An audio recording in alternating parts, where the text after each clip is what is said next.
My name is Hannah. I am 33 years old, and my own parents just drained my entire life savings while I was heavily sedated on a hospital operating table. At exactly 4:30 in the morning, the harsh glow of my phone screen illuminated my dark bedroom. A push notification from my banking application had woken me up, but it was not a routine alert. The screen flashed one solid red line: access denied. I blinked, trying to clear the sleep from my eyes, and manually logged into the portal. The trust fund my grandfather had left me, which had sat securely at $967,000 for years, showed a current balance of zero.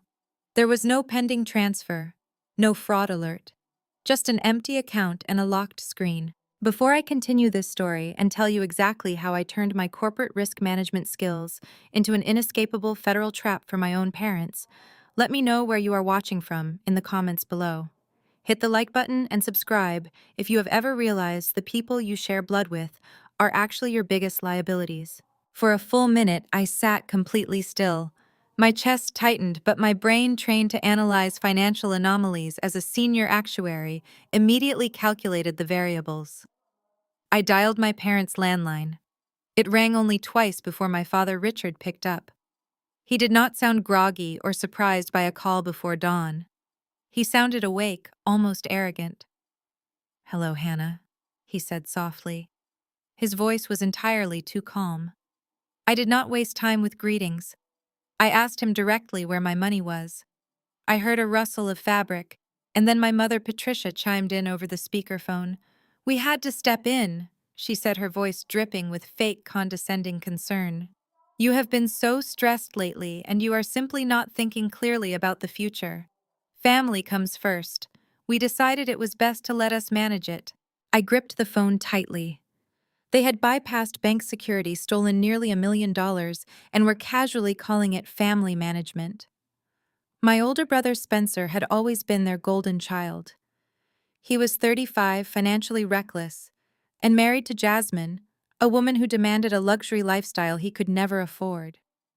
My parents always bailed him out, but this was different. This was a calculated heist. I did not yell. I did not give them the satisfaction of a breakdown. I simply hung up the phone. I walked straight into my closet and bypassed my casual clothes. I put on my sharpest black corporate blazer, the exact armor I wear to executive board meetings. I applied my makeup with terrifying precision, ensuring my face showed absolutely zero emotion. As I drove my sedan through the freezing morning air toward downtown, I did not cry. I meticulously reviewed every recent family interaction. I remembered my father suddenly asking about my banking setup at Sunday dinner. I remembered Jasmine sending me links to expensive real estate listings, complaining about their cramped apartment. They had planned this together. I parked in the empty bank lot at 6:30 in the morning and sat in absolute silence for 2.5 hours, waiting for the doors to open. The heater in my car blasted warm air, but I felt completely frozen inside. I looked at the text message my mother had just sent. It read, "Do not do anything rash, Hannah. Spencer needs a stable home to start a family, and you have more than enough time to rebuild your savings. You are single anyway." The sheer audacity of her words took my breath away. She had reduced my entire life of hard work, my late nights studying for actuarial exams, and the sacred gift from my grandfather into a mere convenience fund for my brother. My grandfather had explicitly bypassed my parents in his will because he knew they were financially incompetent and hopelessly biased toward Spencer. By stealing this money, they were not just robbing me, they were desecrating a dead man's final wishes. I stared at the bank's glass doors as the employees began turning on the interior lights. The security guard unlocked the main entrance, pulling back the heavy metal grate. I stepped out of my car, the cold wind whipping my hair across my face. I did not adjust my jacket. I walked with the singular purpose of a woman ready to initiate absolute warfare. The heavy glass doors slid open, and the rush of warm air hit my face. The lobby was quiet, with only a few early customers standing at the teller lines. I did not bother grabbing a numbered ticket or waiting in the general queue. I walked straight past the velvet ropes, my heels clicking loudly against the polished marble floor, and headed directly toward the glass-enclosed offices at the back. A young receptionist tried to intercept me, offering a polite smile and asking if I had an appointment. I ignored her pleasantries, pulled my driver's license from my wallet, and slapped it down onto the polished mahogany desk of the branch manager.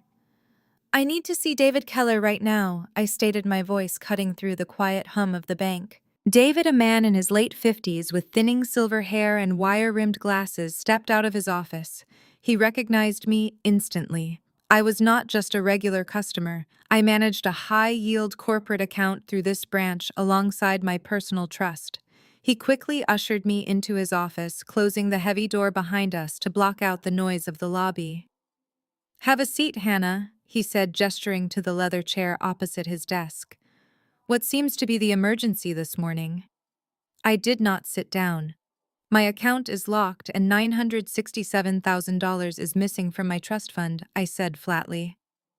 "I need you to pull up the transaction history and tell me exactly who authorized a wire transfer of that magnitude, without my physical presence or verbal confirmation." David frowned, his professional demeanor faltering slightly. He quickly logged into his secure banking terminal, his fingers flying across the keyboard. The reflection of the screen glowed against his glasses. As he navigated through my account details, I watched the muscles in his jaw tighten. He stopped typing. He let out a long sigh, removed his glasses, and looked up at me with an expression that bordered on pity. "Hannah." He began, slowly adopting the gentle, patronizing tone men often use when they think a woman is acting irrational. "I am looking at the authorization right now. There is no error here. The wire transfer was completely legitimate and executed properly through our legal department." I leaned forward, placing both of my hands flat on his desk. "Show me," I demanded. David hesitated for a fraction of a second before turning his large computer monitor toward me so I could see the screen clearly. Displayed prominently on the bright monitor was a high-resolution document. It was a fully executed digital power of attorney. I scanned the legal jargon rapidly. The document granted my father, Richard, complete and unrestricted control over all of my financial assets, including the grandfathered trust account. At the very bottom of the page, beneath lines of dense legal text, was a digital signature bearing my exact name, verified and stamped through a secure portal. Conflict flared hot in my chest, but my face remained entirely blank. "I did not sign that document, David," I said, my voice dropping to a dangerous whisper. "That is a fabricated document. My father committed fraud." David shifted uncomfortably in his expensive chair. He cleared his throat and looked away from the monitor. "Now, Hannah, let us take a breath and think about this rationally," he said, his tone turning dismissive. "Families make large financial arrangements all the time. Sometimes people agree to help out a sibling or a parent, and then they wake up a few days later with a case of severe buyer's remorse." His words felt like a physical slap. He was looking at me not as a respected corporate actuary, but as an emotional, hysterical daughter, throwing a tantrum over a family disagreement. "It is a massive amount of money to give away," he continued, completely oblivious to my fury.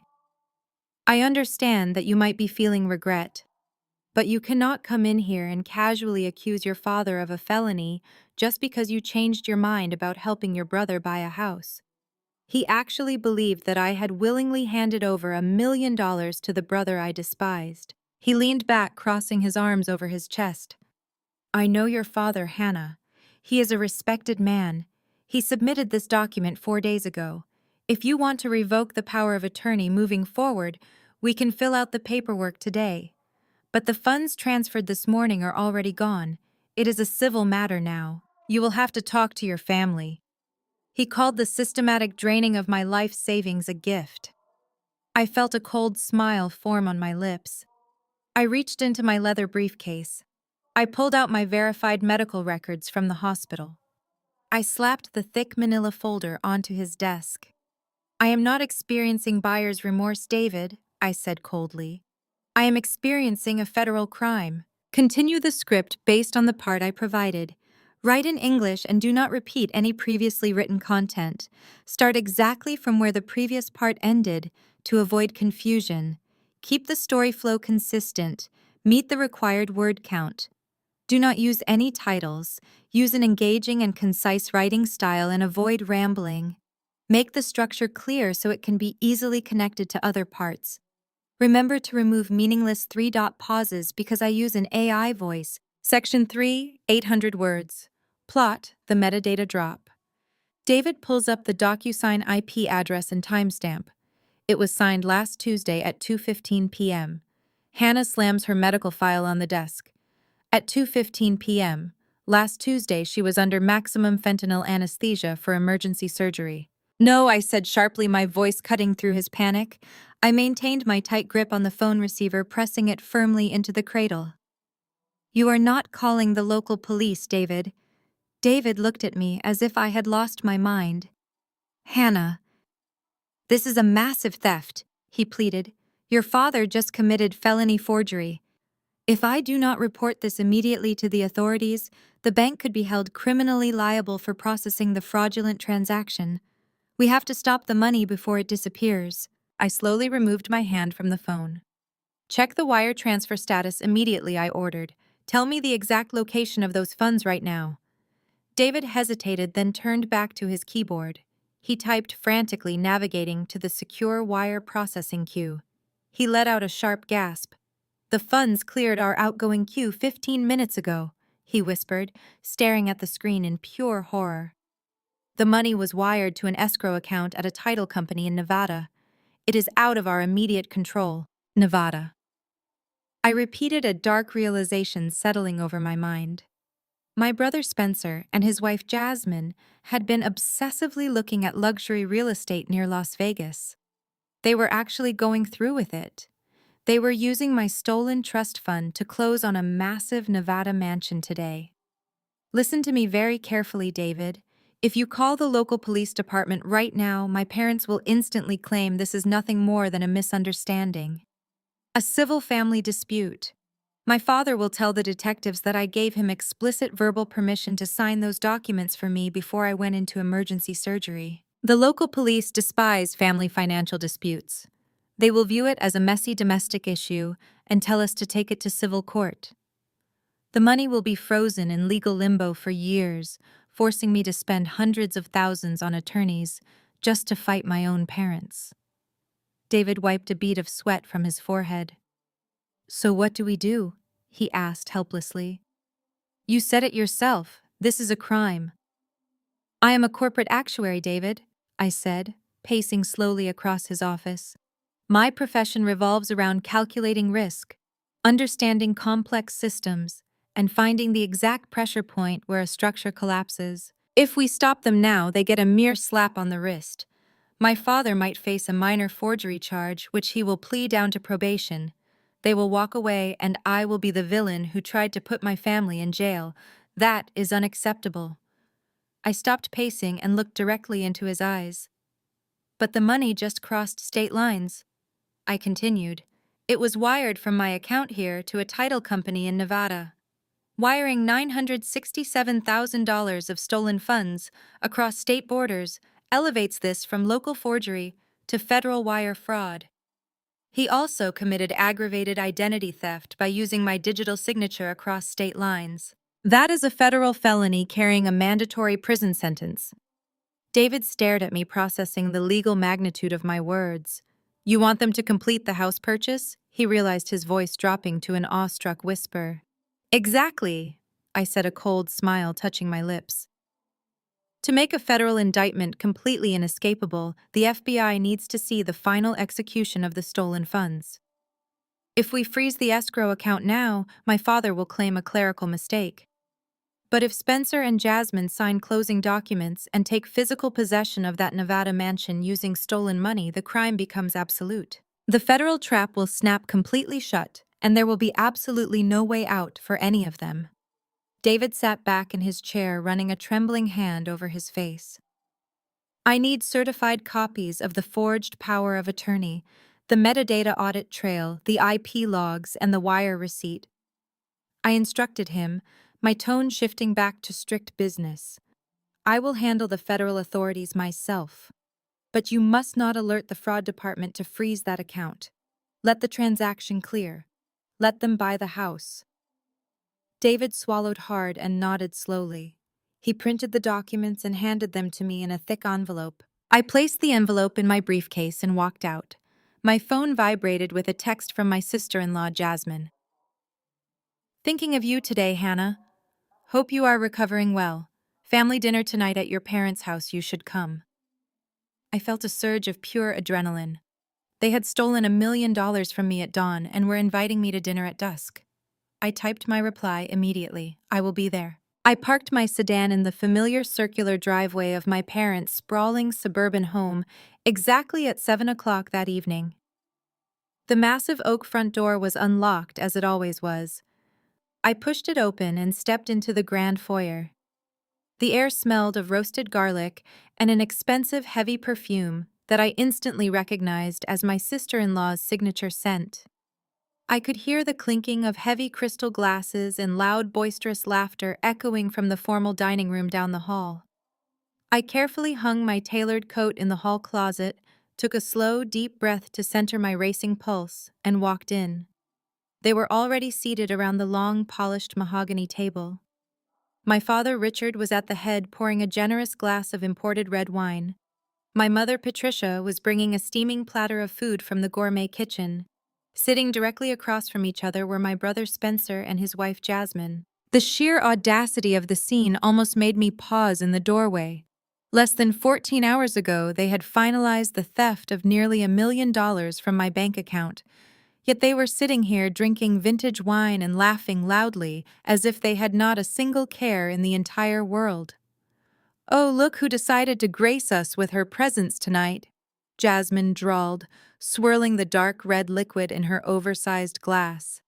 She was wearing a brand new silk designer blouse that I immediately recognized from a recent runway collection.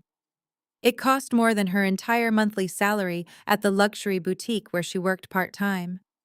I pulled out a heavy wooden chair at the far end of the table and sat down, keeping my posture perfectly straight and my expression completely unreadable. "Hello, everyone," I said, my voice dangerously flat. "I am glad to see we are celebrating something so festive," Spencer chuckled, leaning back in his chair with the unearned confidence of a man who had never faced a real consequence in his entire 35 years of life. "Just celebrating family, Hannah," he said smoothly, flashing his perfect teeth. "And the future. You know how it is?" "Actually, I do not," I replied. "But please enlighten me." Jasmine let out a sharp, condescending little laugh. She reached across the table to grab a piece of bread, her wrist heavy with a thick new gold bracelet that caught the light from the crystal chandelier overhead. "Well, since you asked so nicely, Spencer and I have some very exciting news to share. We are finally moving out of that cramped, depressing apartment. We found an absolutely gorgeous property in Nevada. It is practically a mansion, Hannah. You should see the master suite alone.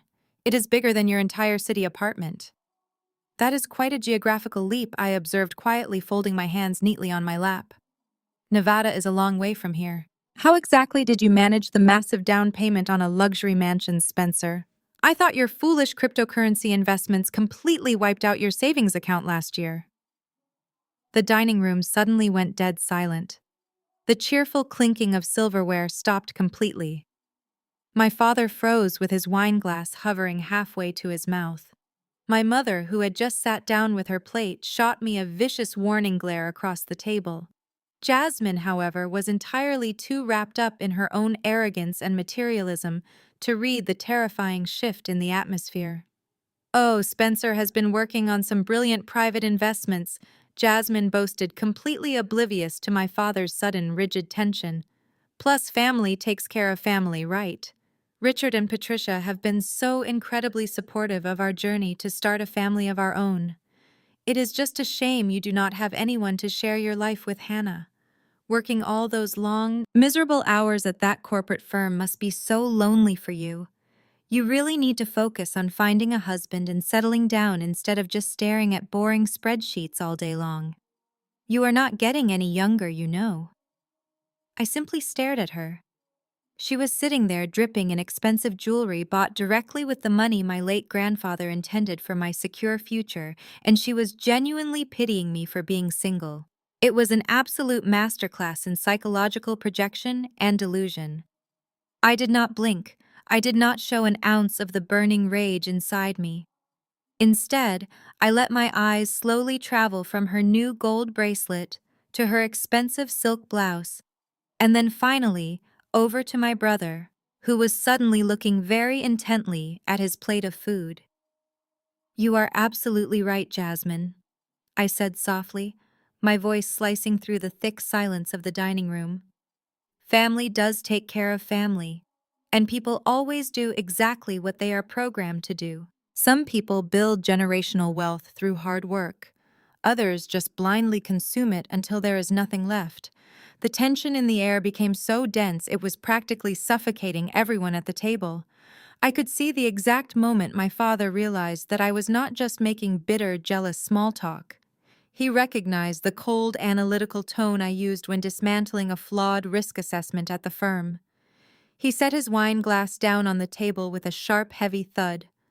"All right, that is enough small talk for one evening," Richard said, his voice dropping into a harsh, authoritative register. "Hannah, we need to have a serious conversation, now." My father leaned forward, placing both of his hands flat on the mahogany table. The jovial, celebratory mask he had worn just moments ago vanished, replaced by the cold, calculating expression of a man who believed he owned everyone in his orbit. "We saw your bank account was frozen today," Richard stated, not bothering to feign ignorance. "The bank manager called me this afternoon to verify my power of attorney documents. I assume you went down there and threw a temper tantrum like a spoiled child." I kept my face entirely impassive. "I did not throw a tantrum, Dad," I replied evenly. "I simply informed the bank that the digital signature on that document was a forgery executed while I was unconscious on an operating table last week." My mother scoffed loudly from the other end of the table. "Oh, please, Hannah, stop being so dramatic," Patricia snapped aggressively, cutting a piece of meat on her plate. "It was not a forgery. We are your parents. We have a moral obligation to manage family assets when one of our children is hoarding wealth while the other is struggling. Your grandfather was senile when he wrote that trust fund exclusively in your name.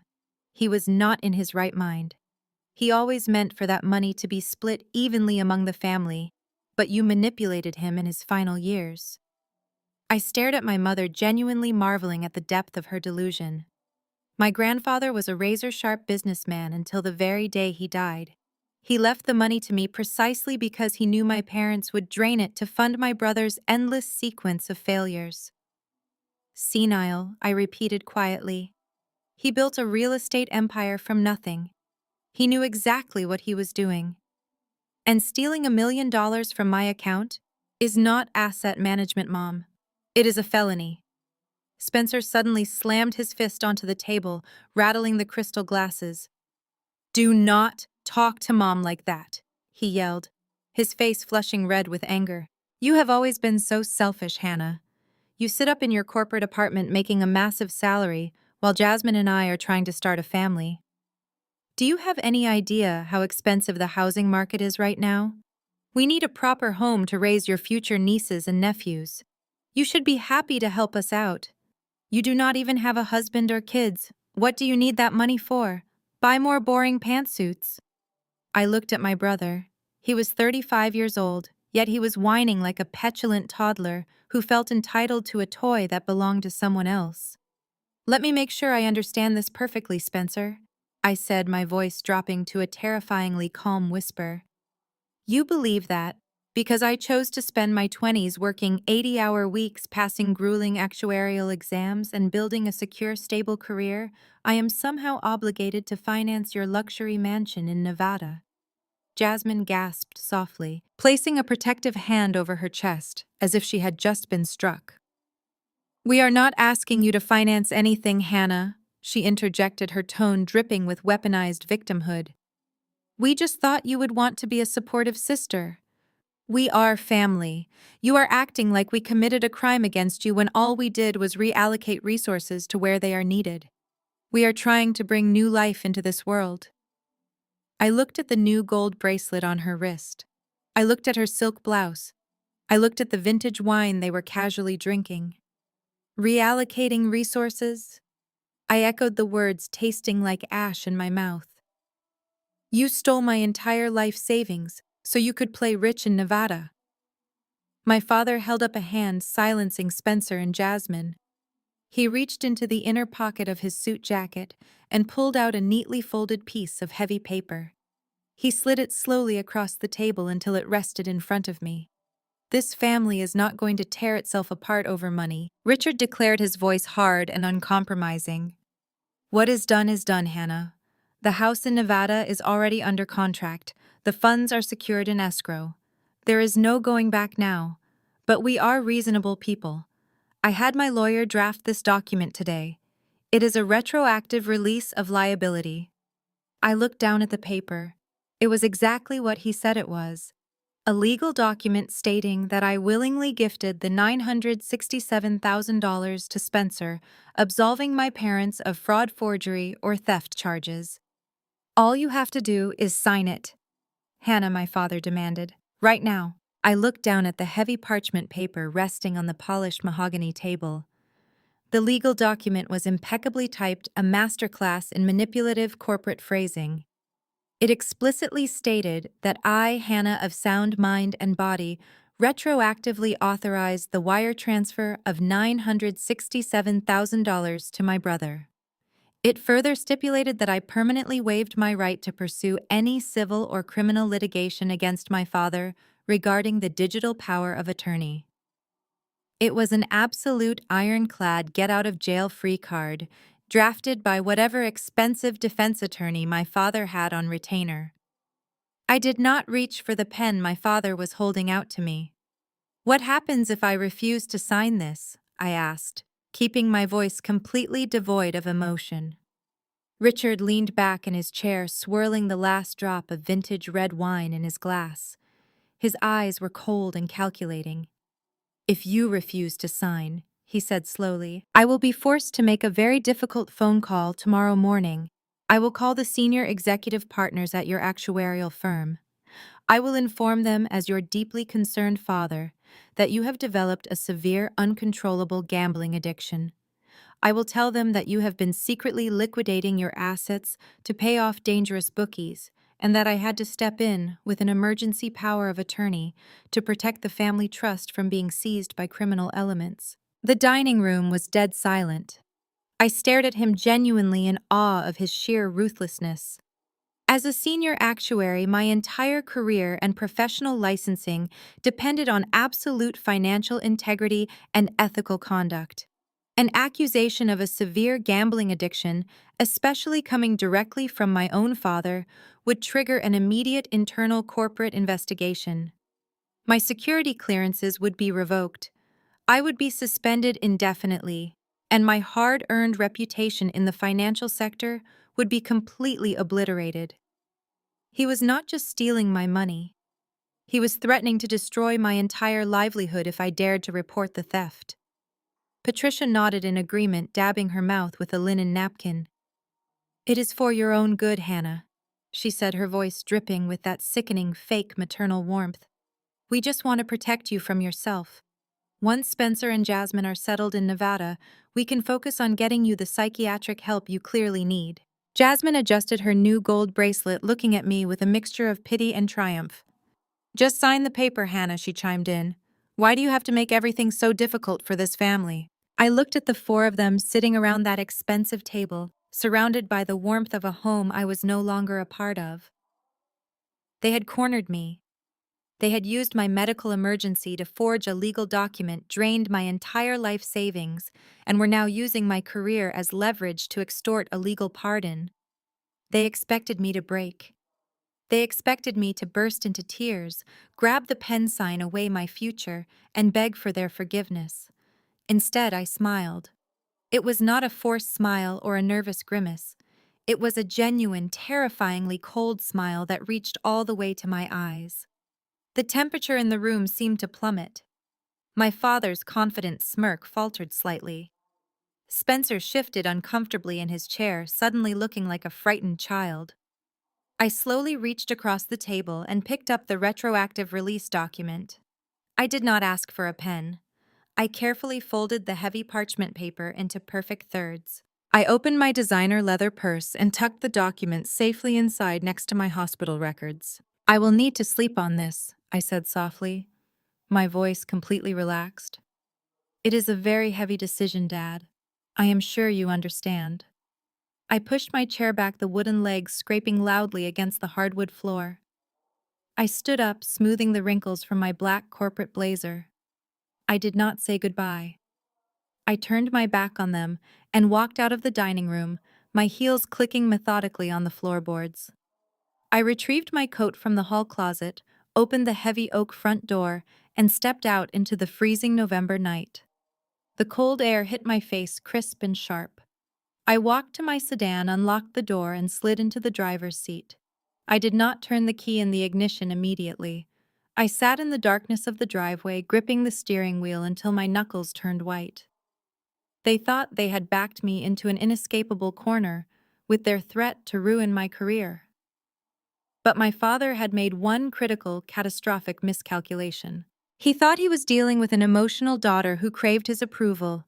He forgot that he was dealing with an actuary who specialized in dismantling catastrophic risks. The next morning, I did not drive to my corporate office, and I certainly did not drive to the local police precinct.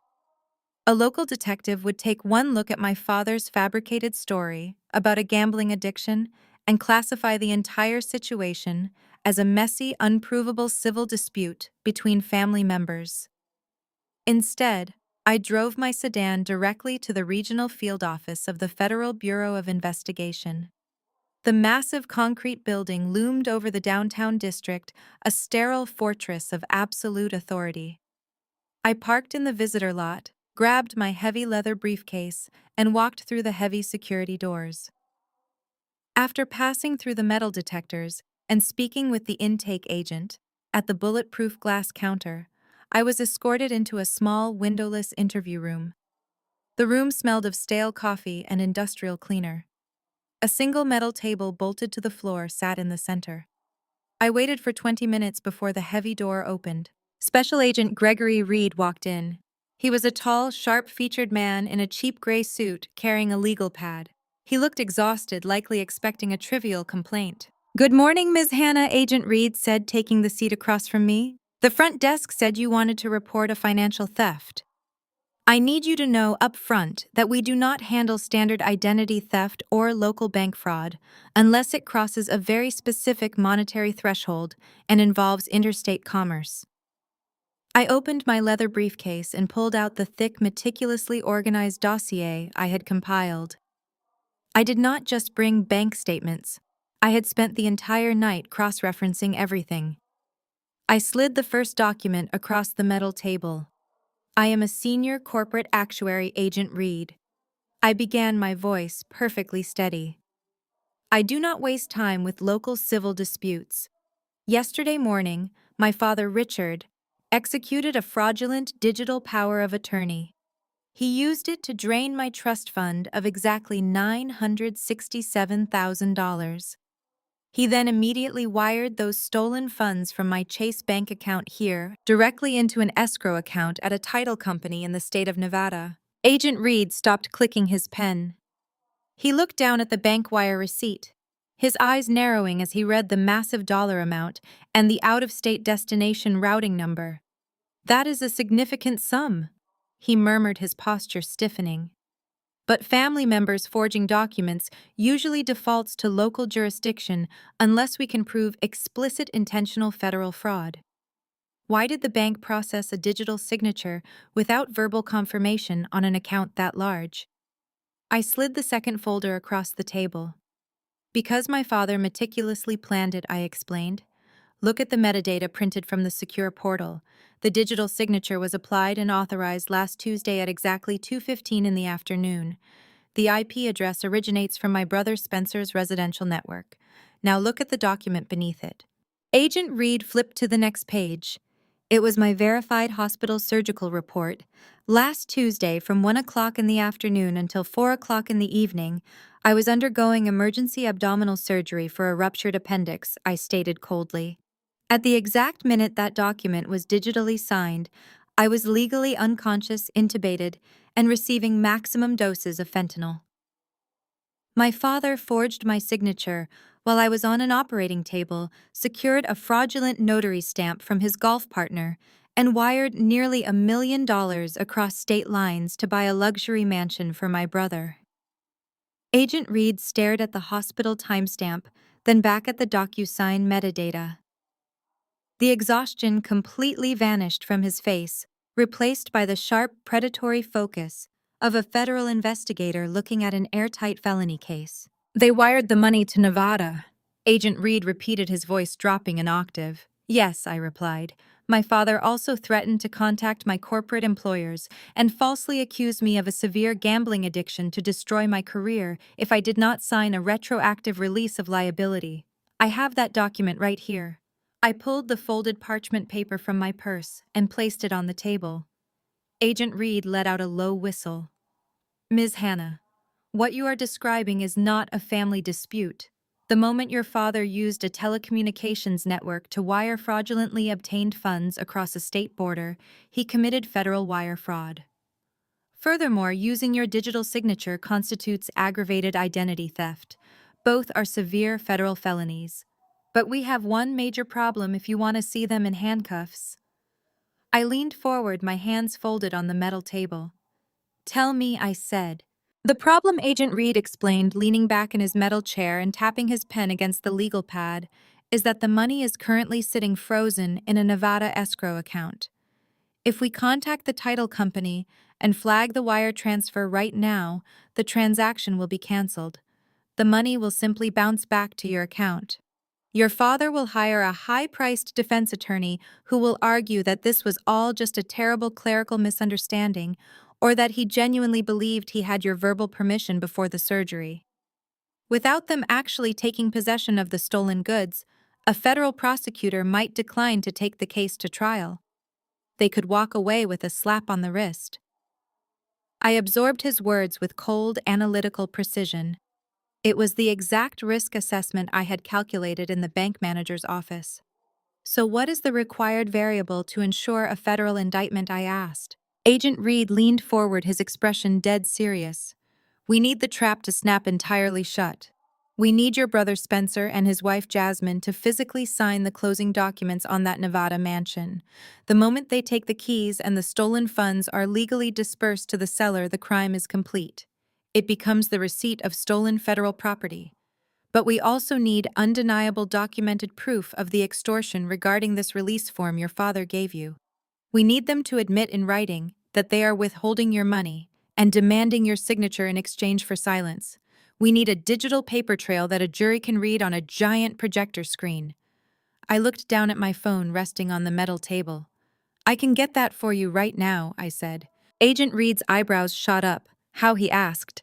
I unlocked my screen and opened the family group chat. Because my parents are arrogant, I explained. They believe I am terrified of losing my career. They think I am currently sitting in my apartment crying and desperate to make a deal.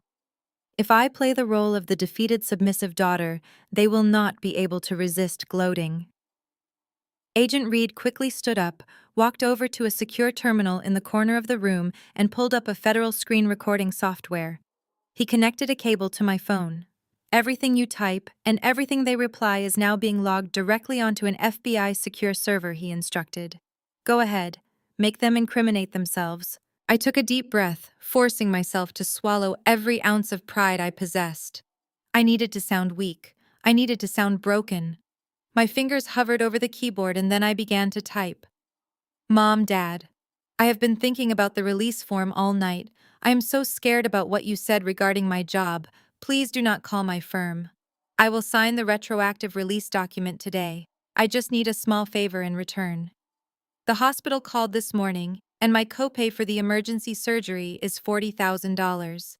If I sign the paper giving Spencer the house, can you please wire me just $40,000 back so I do not go into medical debt? I hit send. The message appeared in the group chat. Agent Reed stood behind me, his eyes glued to the screen. Now we wait, he whispered. The silence in the interrogation room was agonizing. 1 minute passed, then two, then the three small typing bubbles appeared at the bottom of the screen. My mother, Patricia, was responding. My heart hammered against my ribs, but my hands remained perfectly still. The response popped up. Hannah, do not be dramatic. We are not giving you $40,000. Spencer's closing costs on the Nevada house are much higher than expected, and Jasmine needs to furnish the nursery. We can spare exactly $5,000 for your medical bills, and not a penny more. You will sign the release form first, and then your father will transfer the $5,000. If you do not sign it by tonight, your father is calling your boss tomorrow morning. Family requires sacrifice, Hannah. Grow up. Agent Reed let out a sharp, genuine laugh of disbelief. He reached over and pressed the save button on the federal logging software. Well, Ms. Hannah, he said, shaking his head, your mother just confessed to extortion, wire fraud, conspiracy, and blackmail in a single text message. The federal trap is officially set. How long until your brother closes on that house in Nevada? I looked at the calendar on my phone. Jasmine had mentioned the closing date in one of her gloating social media posts before I muted her. 3 weeks, I replied. 3 weeks from today. Agent Reed smiled a grim professional smile. Then for the next 3 weeks, you are going to play the perfect obedient daughter. And when they finally pop the champagne in their new mansion, we are going to kick the front door off its hinges. I walked out of the federal building that morning feeling a chilling sense of absolute clarity. The trap was set, but over the next 3 weeks, my specific skills as an actuary became the backbone of the federal investigation. Agent Reed and his forensic accounting team needed to map the exact mathematical flow of the stolen funds to ensure no portion of the $967,000 could be laundered or hidden before the raid. I spent my evenings in a secure federal conference room pulling apart my father's amateur financial strategy. I showed the agents exactly how he had structured the wire transfer. He had routed the funds through a secondary holding account, attempting to mask the origin of the massive deposit from the Nevada Title Company. It was a pathetic, mathematically flawed attempt at money laundering that only further cemented his premeditated criminal intent. While I was meticulously building his federal indictment, my family was putting on a sickening public display of their newfound wealth. Spencer and Jasmine possessed absolutely no concept of financial discretion. My phone buzzed constantly with notifications from Jasmine's social media accounts. She was posting multiple daily updates to her thousands of followers, documenting every single step of their luxury home buying process. Look at these gorgeous, imported Italian marble countertops, she captioned one video, twirling around the massive sunlit kitchen of the Nevada mansion. Hard work and positive energy truly pay off when you keep your circle small and prioritize family blessings. It took every ounce of my professional willpower not to comment publicly that her imported marble island was paid for entirely by my ruptured appendix and stolen future. My father drunk on his perceived power, and my engineered silence began to escalate his control. He truly believed the forged power of attorney made him invincible. He thought he owned me. One afternoon, while I was reviewing complex risk assessment models at my corporate firm, I received an urgent phone call from the property manager of my luxury apartment building. Hannah, we received a formal notice of lease termination from your father this morning, the manager said, sounding thoroughly confused and slightly alarmed.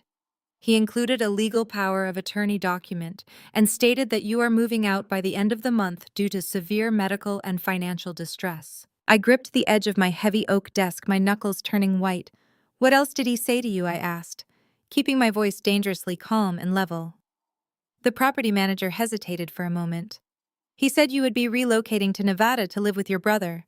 He claimed you were moving in as a live-in caregiver for their future children since you can no longer manage your own personal affairs. The sheer, unadulterated malice of his plan washed over me like ice water. He was not just stealing my money, he was actively trying to render me homeless and financially destitute.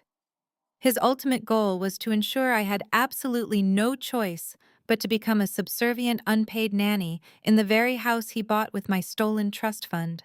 He wanted to completely break my spirit and permanently strip away my independence. I instructed the property manager to shred the termination notice immediately and flag my father as a hostile, unauthorized contact. I then picked up my cell phone and called Agent Reed. My father just attempted to use the fraudulent digital signature to cancel my residential lease across state lines, I informed him coldly. Agent Reed let out a sharp, incredulous sigh over the line. That constitutes a secondary count of aggravated identity theft, he confirmed, typing rapidly on his keyboard. He is just happily piling on the federal charges at this point. The federal judge signed the final arrest warrants this morning, Hannah. We are officially locked and loaded. All we need is for them to take physical possession of the property. The final piece of this disastrous puzzle arrived exactly 2 days later in a thick, expensive gold-foiled envelope. I opened my mailbox to find a lavish invitation to a Nevada housewarming party. Inside the envelope was a heavy-textured cardstock invitation detailing a fully catered black-tie optional event at their new sprawling estate. Tucked neatly inside the fold of the card was a small, handwritten sticky note from Jasmine. It read, "Hannah, do not forget to bring the signed release paper for your dad. You can sleep in the basement guest room for the weekend. See you there."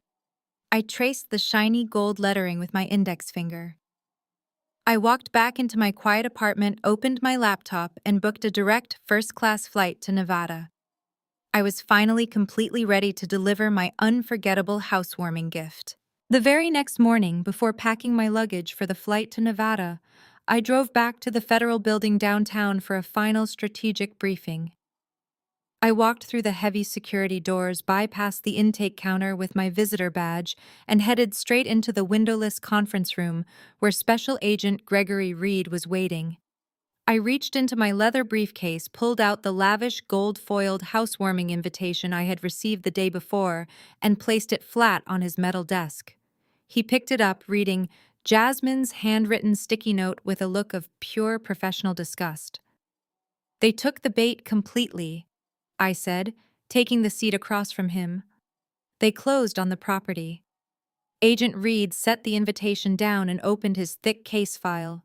He folded his hands and looked at me with an expression of intense gravity. "Hannah, I need to make absolutely certain that you fully comprehend the magnitude of what is about to happen," he began, his voice dropping into a solemn, authoritative register. "Up until this point, we have been gathering evidence and building a framework. But now that the transaction is finalized, we are crossing a legal threshold from which your family can never return. I need you to understand the exact federal charges we are bringing against your father, your mother, and your brother." I kept my posture perfectly straight and nodded once. "Tell me," I replied. Agent Reed leaned forward. "When your father sat in your brother's living room and used a fraudulent digital signature to move $967,000 across state lines, he triggered a violation of Title 18 United States Code Section 1343, that is federal wire fraud. Because of the massive financial value involved and the crossing of state borders, that single charge carries a maximum penalty of up to 20 years in a federal penitentiary. Furthermore, because he specifically forged your signature to execute the theft, he is facing a secondary charge of aggravated identity theft. That carries a mandatory consecutive 2-year prison sentence. They are not going to a comfortable local jail. They are facing decades in federal prison." He paused, letting the heavy reality of those numbers sink into the quiet room. "If you had gone to the local police the morning you discovered the theft, or if we had panicked and frozen the escrow account prematurely, a high-priced defense attorney could have argued this was simply a misunderstood family loan," Agent Reed explained, tapping his pen against the file. "It would have been classified as an incomplete crime. To make this case completely airtight and inescapable, we needed them to physically close on that Nevada house, using the stolen funds. We needed them to sign the final title deeds, take physical possession of the keys, and permanently consume the stolen assets. By doing so yesterday, they cemented their own federal indictment. The trap is completely locked. There is no legal defense left for them." I absorbed his words with the cold, calculating precision of a corporate actuary reviewing a finalized risk assessment. They dug their own graves, I said quietly. I just handed them the shovels. Agent Reed studied my face closely, searching for any sign of hesitation or familial guilt. You are about to walk into a party filled with over 100 of their friends, colleagues, and business partners, he warned. The Nevada FBI field office has already been briefed. We have a tactical team standing by to execute the arrest warrants. But once I give the green light for those agents to breach the front doors of that mansion, your family is gone. Your father will be handcuffed in front of his peers. Your brother will lose everything. Are you absolutely certain you want to proceed with the raid? I thought about the agonizing pain I had endured in the hospital recovering from emergency surgery while my parents callously drained my life savings. I thought about my father attempting to terminate my apartment lease to force me into becoming their unpaid subservient nanny. I thought about Jasmine flaunting a lifestyle paid for by my stolen future. I looked Agent Reed directly in the eyes. I have never been more certain of anything in my entire life, I answered steadily. Agent Reed gave a decisive nod. He pulled a small encrypted communication device from his desk drawer and handed it to me. Then we execute the final phase, he said. When you arrive at the party, draw them all into one central room. Give them their housewarming gift. Let them boast about their home one last time. When ready for the breach, press the button on this device. The tactical team will be through the doors in exactly 60 seconds. I held the small encrypted communication device in my hand, feeling its heavy plastic shell against my palm. The reality of the impending raid in Nevada was absolute, but before I could leave the federal building, Agent Reed held up his hand. We have the wire fraud secured because they officially closed on the property, he said, walking back to his desk. But a defense attorney might still argue that the forged power of attorney was a family misunderstanding. To completely eliminate any chance of a plea bargain, we need the extortion charge cemented in writing. We need the digital paper trail proving they are withholding your stolen funds to blackmail you into signing that retroactive release form. I slipped the panic button into my briefcase and sat back down. You want me to bait them? I stated. Agent Reed nodded grimly. He signaled to the mirror, and a cyber technician entered the windowless interrogation room, carrying a specialized laptop and cables. The technician silently connected my cell phone to the federal logging terminal. Every keystroke and incoming response will be captured directly onto an FBI secure server with an undeniable chain of custody. Agent Reed explained, pointing to the screen. We need your parents to explicitly state they will only give you your own money if you agree to sign away your legal rights. I stared at my phone screen, which was now mirrored on the large monitor. I opened the family group chat. The last message was a picture from Jasmine showing off the massive crystal chandelier in her new Nevada dining room. The sheer audacity of her post made my stomach turn, but I pushed the anger aside. I had to think like an actuary calculating the exact emotional variables that would trigger my parents' arrogance. If I sounded too angry, they would become defensive. If I sounded too compliant, they might suspect a trap. I needed to sound completely defeated, broken, and desperate. I needed to feed their colossal egos. What is the specific legal threshold for extortion? I asked Agent Reed, my fingers hovering over the digital keyboard. He crossed his arms and leaned against the wall.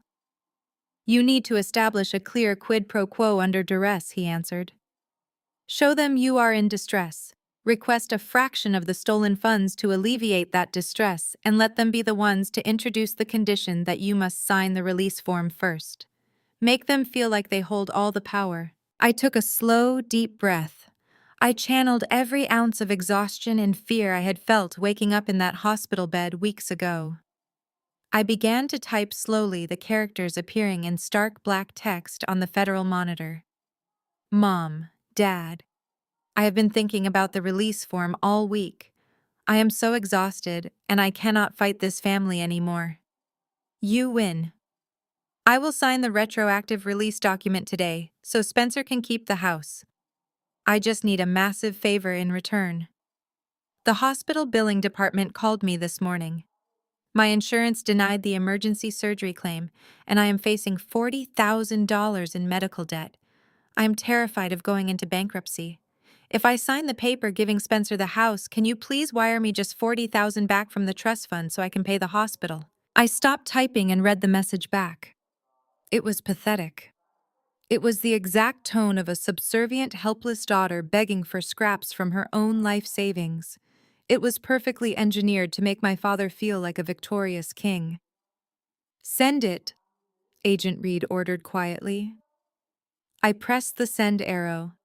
The message bubbled up onto the screen. The cyber technician tapped a few keys, confirming that the transmission was securely logged and time-stamped into the federal database. Now the hardest part of the entire operation began. The wait. The silence in the small interrogation room was suffocating. The fluorescent lights hummed a low, monotonous tune above us. Agent Reed stood perfectly still, his eyes locked on the monitor. The technician did not even blink. I watched the screen, my heart hammering against my ribs in a slow rhythm. 1 minute passed. The digital clock in the corner ticked forward. 2 full minutes passed in absolute silence. My father was likely reading the text aloud, reveling in his total victory. He believed he had successfully crushed my spirit and permanently secured his stolen wealth. 3 long minutes passed. Then the screen suddenly shifted. 3 small gray dots appeared at the bottom of the chat window. Someone in the family was typing a response. Agent Reed leaned forward, planting both hands firmly on the metal table. "Here we go," he whispered softly. The 3 small gray dots pulsed on the federal monitor, a digital heartbeat echoing the agonizing tension in the windowless interrogation room. Agent Reed stood perfectly still, his eyes locked on the bright screen. The cyber technician kept his hands hovering over the encrypted keyboard, ready to capture the transmission. Then, with a soft electronic chime, the message materialized in stark black text. My mother had sent a solid block of text, her words immortalized instantly onto the secured FBI server. "Hannah, do not be dramatic." The message read, "We are not wiring you $40,000. We can spare exactly $5,000 to help with your medical bills. Spencer's closing costs on the Nevada house are extremely high right now, and Jasmine needs to furnish the nursery properly. Sign the release paper first. Bring it to the party this weekend, hand it directly to your father, and he will write you a check. Family requires compromise. Grow up." Agent Reed let out a sharp, genuine laugh of disbelief. He leaned back from the metal table and dragged a hand across his face. "Well, Ms. Hannah," he said, shaking his head in sheer amazement, "I have investigated organized crime syndicates that were more careful with their communications than your mother. She just handed us a perfectly packaged federal indictment." He pointed to the specific phrasing on the screen. Notice the conditional language she used. She explicitly stated that you must sign the legal release document before they disperse any funds to cover your medical emergency. She also openly admitted that they possess the money and are using it to fund your brother's real estate transaction. This is the exact legal definition of extortion and blackmail across state lines. The cyber technician tapped a few keys, confirming the metadata of the text message was captured, time-stamped, and securely locked into the evidentiary database. I stared at my mother's words. Even though I had engineered this exact outcome, reading her casual dismissal of my pain still sent a cold shock through my chest. She was perfectly willing to let me drown in medical debt, while my sister-in-law bought luxury furniture with my stolen trust fund. Any lingering trace of familial guilt I might have harbored evaporated entirely in that cold, sterile room. I looked up at Agent Reed. "What is the next step?" I asked, my voice completely devoid of emotion. "I am flying to Nevada tomorrow morning for the housewarming party. I need to know exactly how the tactical operation will unfold." Agent Reed walked over to a secure filing cabinet and pulled out a fresh tactical briefing folder. He laid it flat on the metal table and opened it. "The Nevada field office has already established surveillance on the property," he explained, tracing a finger over a satellite-printed map of a sprawling suburban estate. "It is a gated community, but we have federal clearance to bypass their private security. Your brother invited over 100 guests. This includes several prominent business partners of your father. We are going to execute a coordinated breach through the front and rear entrances simultaneously. But we need you to initiate the sequence. You have the encrypted panic button I gave you. When you arrive, you must act completely defeated. Let them believe they have won. Wait until your father or your brother makes a public spectacle of the house or asks for the signed release document. The moment they incriminate themselves in front of their guests, you press that button. I touched the heavy leather of my briefcase, feeling the outline of the encrypted device hidden inside. I will not just press the button, I told him, a cold smile forming on my lips. I am going to make sure every single person in that room knows exactly what they did before you walk through those doors. Agent Reed studied my face for a long moment, recognizing the absolute, uncompromising determination of an actuary who had calculated the perfect destruction of her enemies. Just make sure you are clear of the main entryway when the tactical team breaches, he warned. Federal raids are loud, fast, and completely unforgiving. They will be armed and they will put your family on the floor. I nodded, picked up my briefcase, and walked out of the federal building. The trap was locked. The extortion was documented. The only thing left to do was deliver the payload. The flight to Nevada was a blur of calculated anticipation. I sat in my first-class seat paid for by my corporate expense account and meticulously reviewed the certified bank documents David Keller had given me. I had transferred all the digital evidence, including the DocuSign metadata, the hospital timestamp, and the extortion text messages, onto a sleek silver USB drive. When my rental car finally pulled into the lavish palm tree-lined neighborhood of Spencer's new estate, the sheer scale of their theft became agonizingly real. The house was a massive, modern architectural monstrosity of glass and imported stone. Cars were lined up down the street, and my brother had actually hired a private valet service to park vehicles for the guests. He was paying valets with the money my grandfather had intended for my future. I bypassed the valet, parking my rental car a block away. I stepped out into the dry, suffocating Nevada heat. I was not wearing a festive party dress. I wore my sharpest black corporate suit, my hair pulled back tightly, my expression locked into an impenetrable mask of absolute calm. I clutched my designer purse, my thumb resting securely against the hidden FBI panic button inside. As I walked up the long, sweeping driveway, the heavy thumping of expensive surround sound speakers vibrated through the air. Caterers in crisp white uniforms were carrying trays of expensive champagne and imported caviar. I stepped through the massive double front doors, which were propped wide open to welcome the affluent crowd. The interior of the house was sickeningly extravagant. Crystal chandeliers hung from vaulted ceilings, casting a blinding light over the imported Italian marble floors. Laughter and clinking glasses echoed off the walls. I stood in the grand foyer completely unnoticed for a few seconds, taking in the scene of my stolen wealth. Then I saw her. Jasmine was standing near a massive marble fireplace, draped in a sparkling designer gown and dripping in brand-new diamond jewelry. She was holding a champagne flute, laughing loudly with a group of women. Spencer stood next to her, looking incredibly smug in a tailored tuxedo, holding a glass of expensive scotch. My father, Richard, was holding court in the center of the room, loudly bragging to his business associates about his brilliant real estate investments. Then Patricia spotted me. My mother broke away from her conversation and marched straight toward me, her heels clicking aggressively against the marble. She grabbed my arm, her manicured nails digging painfully into my jacket sleeve, and pulled me away from the entryway.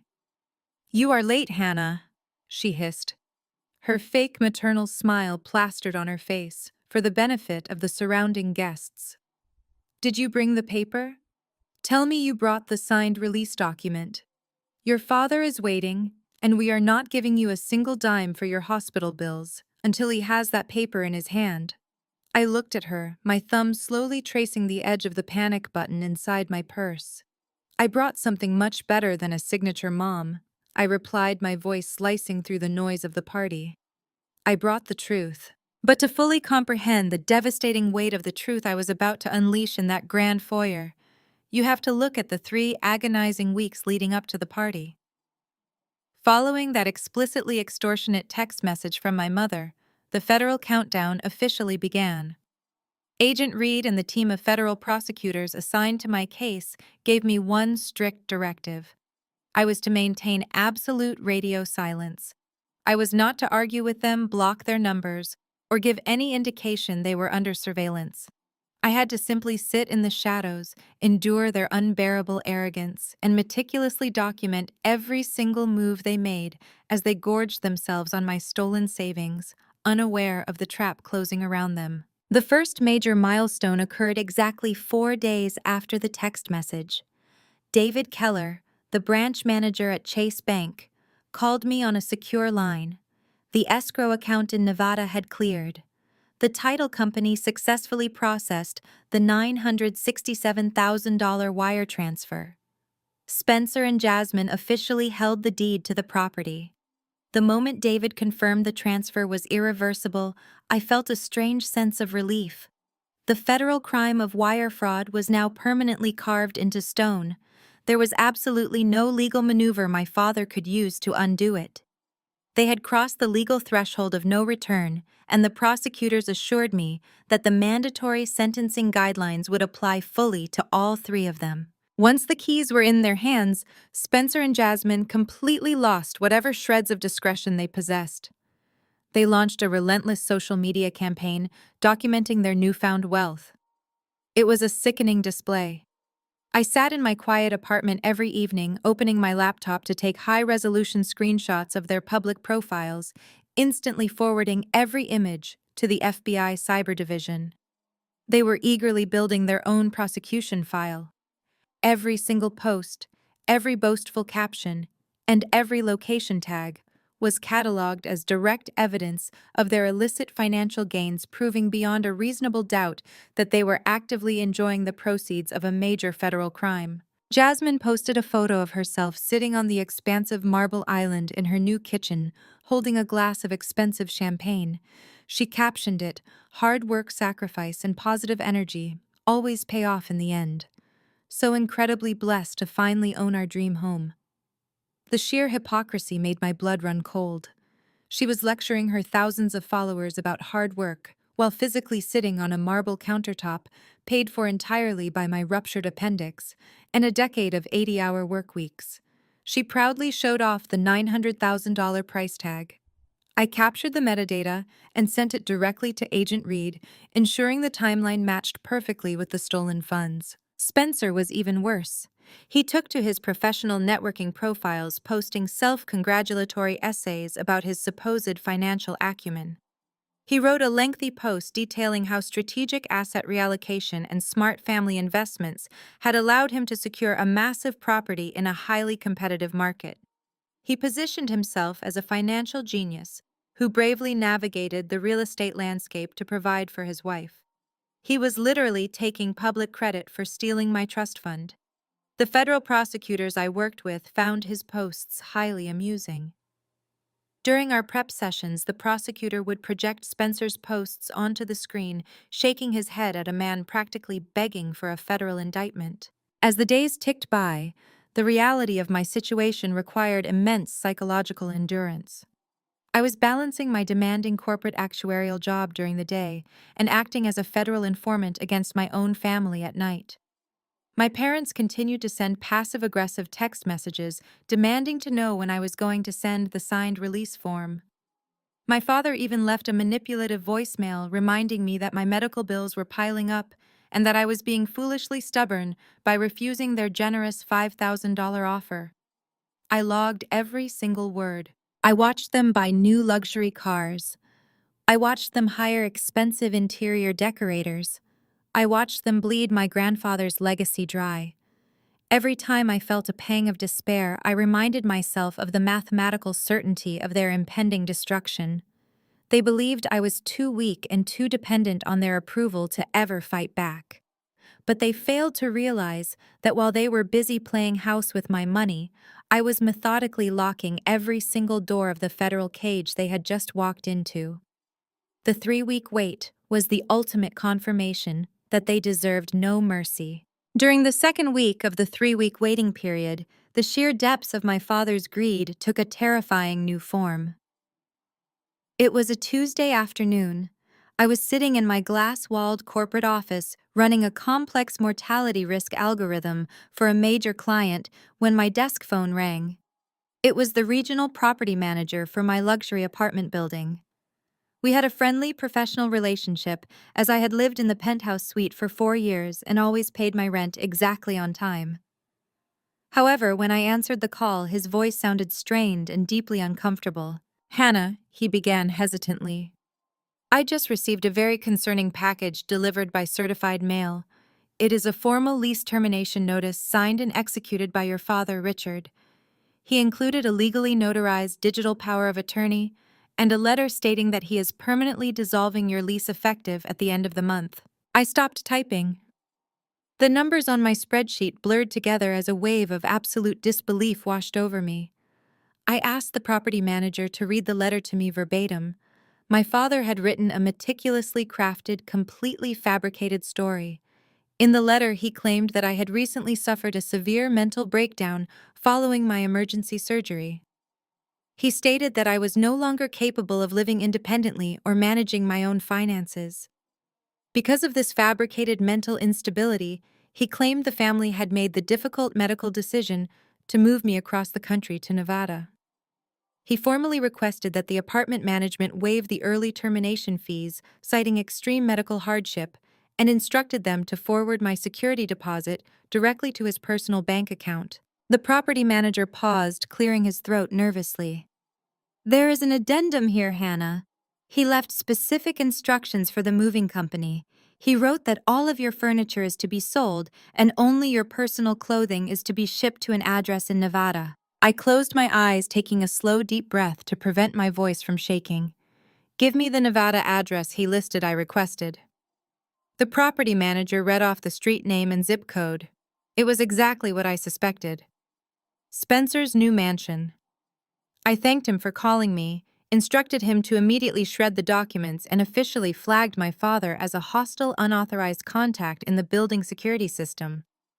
I hung up the phone and stared out the window at the city skyline. Stealing my grandfather's trust fund was a massive financial crime, but this move was something far more sinister. This was a calculated psychological execution. My father was actively trying to render me completely homeless. He knew that if I lost my apartment, and he succeeded in getting me fired by claiming I had a gambling addiction, I would be entirely destitute. His ultimate goal was not just to buy a house for his golden child. His goal was absolute tyrannical control over my existence. He wanted to strip away every ounce of my hard-earned independence, break my spirit completely, and force me to move into the basement of a house bought with my own stolen money. Once I was living in Spencer's basement, completely dependent on them for basic shelter and food, my role would be permanently redefined. I would become their unpaid live-in nanny. I would be expected to clean Jasmine's imported marble countertops, do her laundry, and raise their future children while they attended lavish parties. They were actively trying to enslave me under the guise of family charity. They wanted to parade me around to their wealthy friends as a tragic, unstable woman whom they generously took in elevating their own social status, while keeping me trapped in a state of permanent servitude. The sheer audacity of his plan was so monstrous it almost felt surreal. He assumed that because he possessed that fraudulent power of attorney, he was legally invincible. He thought the document gave him a blank check to dictate every single aspect of my life. He had no idea that his invincible document was already sitting in a federal evidence locker, surrounded by undeniable proof of forgery and extortion. I picked up my cell phone and called Agent Reed at the federal field office.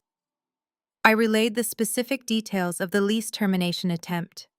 I could hear the furious clicking of a keyboard on the other end of the line, as Agent Reed immediately began drafting an addendum to the indictment. "This constitutes a secondary count of aggravated identity theft." Agent Reed stated, his tone turning remarkably cold. "He is using the forged digital signature to interfere with interstate residential contracts. Hannah, your father is aggressively digging a hole so deep that he will never see the sun again." I leaned back in my executive chair, feeling a profound sense of calm settle over my mind. "Let him keep digging," I replied smoothly. Every action he takes right now just adds another mandatory year to his federal sentence. After I ended the call with Agent Reed, I sat completely frozen in my executive leather chair. The towering glass walls of my corporate office, usually a symbol of my hard-earned independence, suddenly felt incredibly fragile. The adrenaline that fueled my immediate tactical response to the property manager faded, leaving a cold, hollow void. I had spent the last 2 weeks analyzing my parents' massive financial crimes with the cold precision of an actuary. I had viewed the stolen $967,000 as just another data point in a complex federal equation. But the lease termination notice was an act of profound cruelty. My father did not simply want to steal my wealth to buy Spencer a mansion.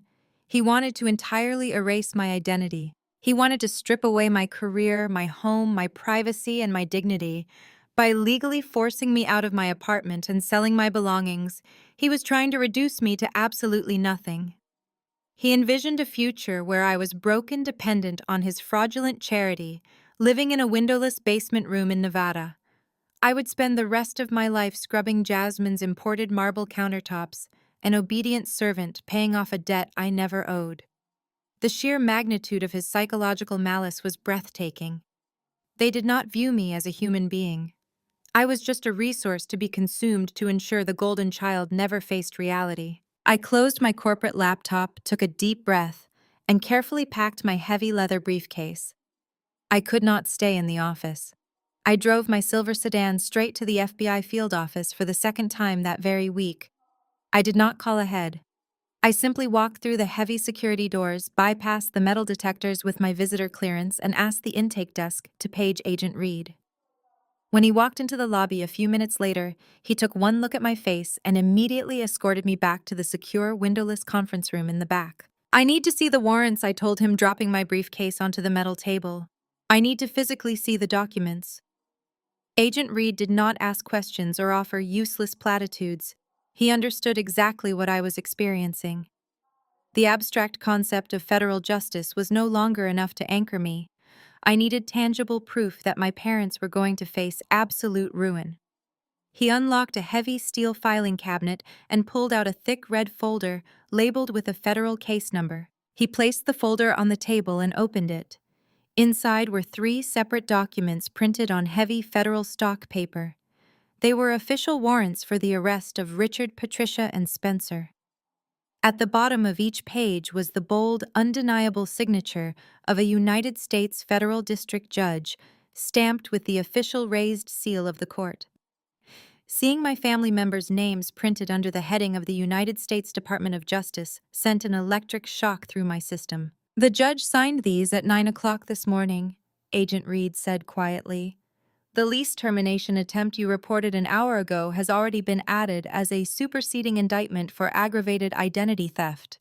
The tactical teams in Nevada have been fully briefed on the layout of the property. The moment they host their first gathering, we execute the breach.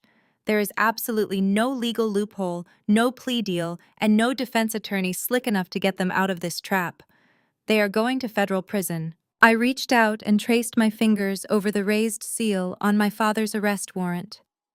The paper felt heavy, anchored by the terrifying weight of the federal government. For 33 years, my parents operated under the delusion that they were the ultimate authority in my life. They believed they could manipulate and steal without facing a single consequence. But looking at that signature, I realized their reign of terror was officially over. I was no longer the helpless daughter begging for scraps of affection. I was the architect of their complete destruction. I thanked Agent Reed, left the federal building, and drove back to my apartment. I felt a profound sense of peace settle over me. The emotional wound they inflicted by trying to leave me homeless had entirely scarred over leaving behind pure resolve. I spent the evening organizing my actuarial files, knowing I would need time off next week. Early the next morning, I walked down to the lobby of my building to check my mailbox. Hidden amidst the usual stack of boring corporate mail and utility bills, I found a remarkably thick, expensive gold-foiled envelope. The final piece of the trap had arrived. I stood in the polished marble lobby of my apartment building, turning the heavy envelope over in my hands. The paper was custom-pressed cardstock, weighing easily 3 times more than a standard piece of mail. The return address was embossed in shimmering gold foil, proudly displaying the zip code of one of the most exclusive gated communities in the state of Nevada. My grandfather's hard-earned money, accumulated over decades of grueling labor, had paid for this obnoxious display of wealth. I slid my index finger under the thick wax seal on the back, breaking it open with a satisfying sharp snap. Inside was a lavish invitation card that looked like it belonged to a royal wedding rather than a suburban housewarming party. The calligraphy was elegant, sweeping, and completely over the top.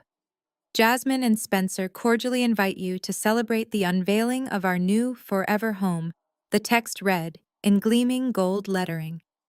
The details listed below were sickeningly extravagant. It was to be a fully catered black tie optional event, complete with a live jazz quartet, an imported caviar bar, and complimentary valet parking for over 100 guests. They were hosting a party fit for billionaires funded entirely by a calculated federal crime. But the invitation itself was not the most insulting part of the package I had just pulled from my mailbox. Stuck to the back of the heavy textured cardstock was a bright yellow sticky note. It stood out aggressively against the elegant calligraphy, a jarring reminder of the petty, vindictive people hosting the event. The handwriting belonged unmistakably to my sister-in-law, Jasmine. I read her careless, loopy script, feeling my pulse steady into a cold, rhythmic beat. Hannah, the note began, completely devoid of any basic warmth. Do not forget to bring a nice housewarming gift. And make absolutely sure you bring the signed release paper for your dad so we can finally put all this ridiculous drama behind us. You can sleep in the basement guest room for the weekend. See you there. I stared at the small yellow square of paper, letting the sheer unadulterated audacity wash over my entire body. She was throwing a massive, ridiculously expensive party using my stolen trust fund, demanding that I bring her an additional expensive gift, and casually reminding me to hand over the legal document that would permanently absolve my father of his felony forgery, all while graciously offering me a cot in her brand-new basement. They had pushed their arrogance so far past the line of basic human sanity that it was almost comical. They genuinely believed I was a broken, subservient creature entirely under their control. I walked back to the elevator, rode it up to my penthouse floor, and stepped inside my quiet, secure apartment. I did not throw the invitation in the trash. I placed it gently on my kitchen island, pulled out my smartphone, and took a high-resolution photograph of both the gold-foiled invitation and the yellow sticky note. I instantly forwarded the image to Agent Reed at the FBI field office via our secure communication channel. Within 30 seconds, my phone vibrated with his reply. Extortion documented in physical writing, his message read. The prosecution team is going to have an absolute field day with this in court. What is your RSVP status? I typed back a single definitive word, yes. I walked into my home office and opened the heavy steel safe hidden behind my bookshelf. I reached inside and pulled out a sleek silver USB flash drive. It was small, unassuming, and contained enough legal firepower to completely obliterate my family. I had spent the last 3 weeks meticulously organizing every piece of digital evidence onto this drive. It held the forged digital power of attorney, the DocuSign metadata, the IP network logs tracing back to Spencer's old router, the time-stamped medical records proving I was anesthetized during the surgery, and high-resolution screenshots of their extortionate text messages. This drive was my housewarming gift. I dropped the flash drive into my designer leather purse, letting it clink softly against the encrypted federal panic button Agent Reed had issued to me the day before. I walked into my bedroom and began packing my carry-on luggage. I bypassed my casual weekend clothes and pulled out my sharpest, most intimidating black corporate suit.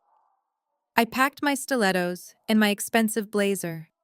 I was not traveling to Nevada as an obedient daughter or a supportive sister.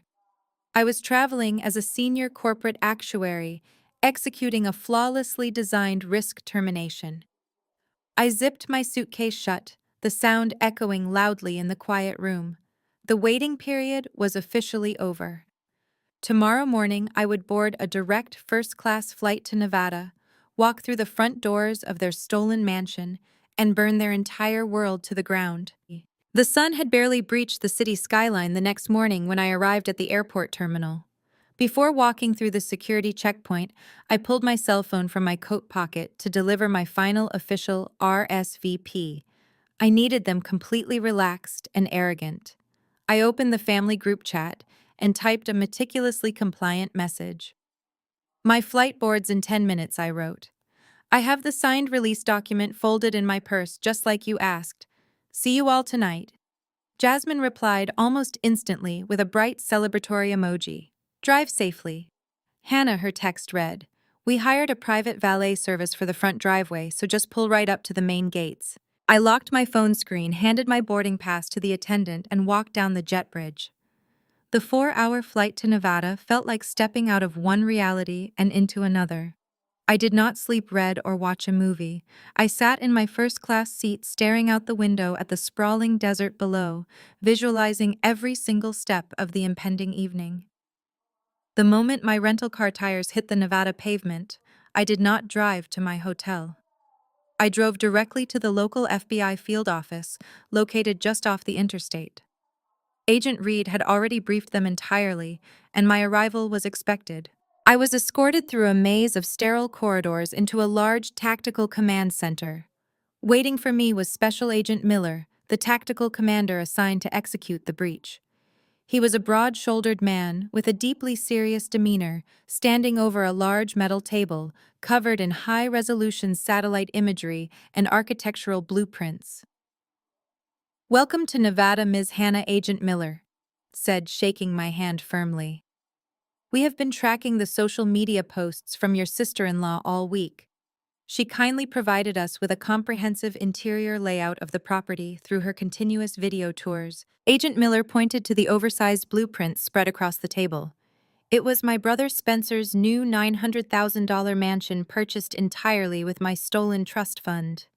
We have 2 unmarked tactical units already positioned inside the gated community, disguised as utility vehicles, he explained, tracing a line along the perimeter of the property. We have the front driveway covered and a secondary team positioned at the rear service entrance.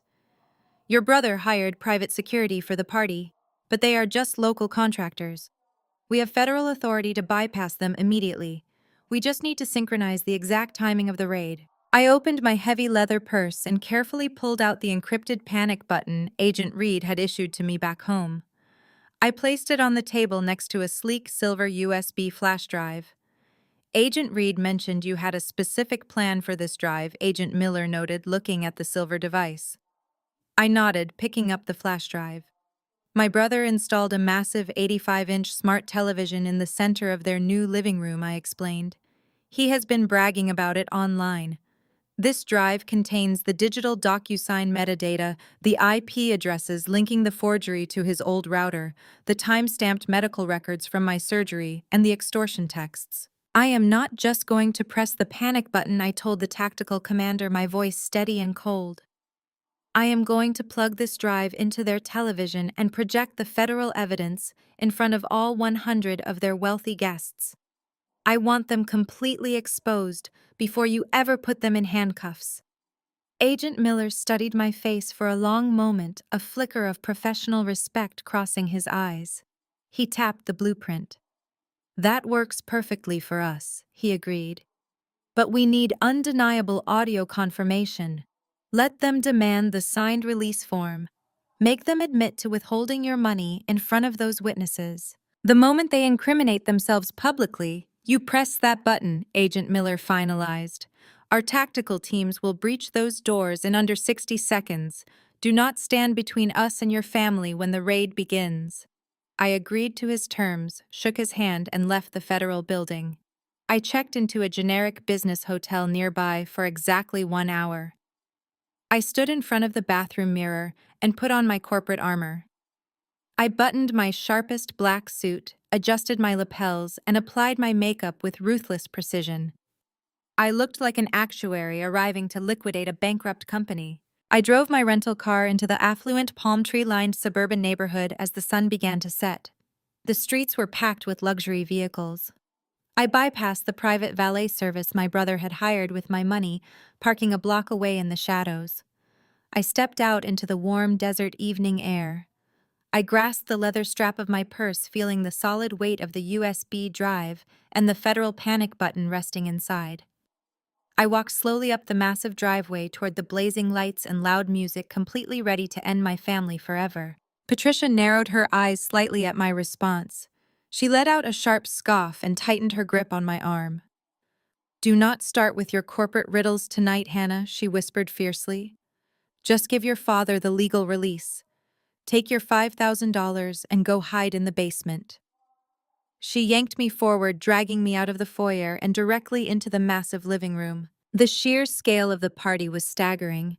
Over 100 guests were mingling under the vaulted ceilings. I recognized several of my father's high-profile business partners, local politicians, and wealthy country club acquaintances. Waiters navigated the crowded floor, balancing silver trays of champagne. At the far end of the room, dominating the space, was the massive 85-inch smart television Spencer had relentlessly bragged about online. It was currently displaying a slideshow of Spencer and Jasmine posing happily in various rooms of their stolen mansion. My father was standing near the television, holding a glass of expensive scotch and laughing loudly with two senior executives from a major real estate development firm. When he saw my mother pulling me through the crowd, his eyes lit up with predatory triumph.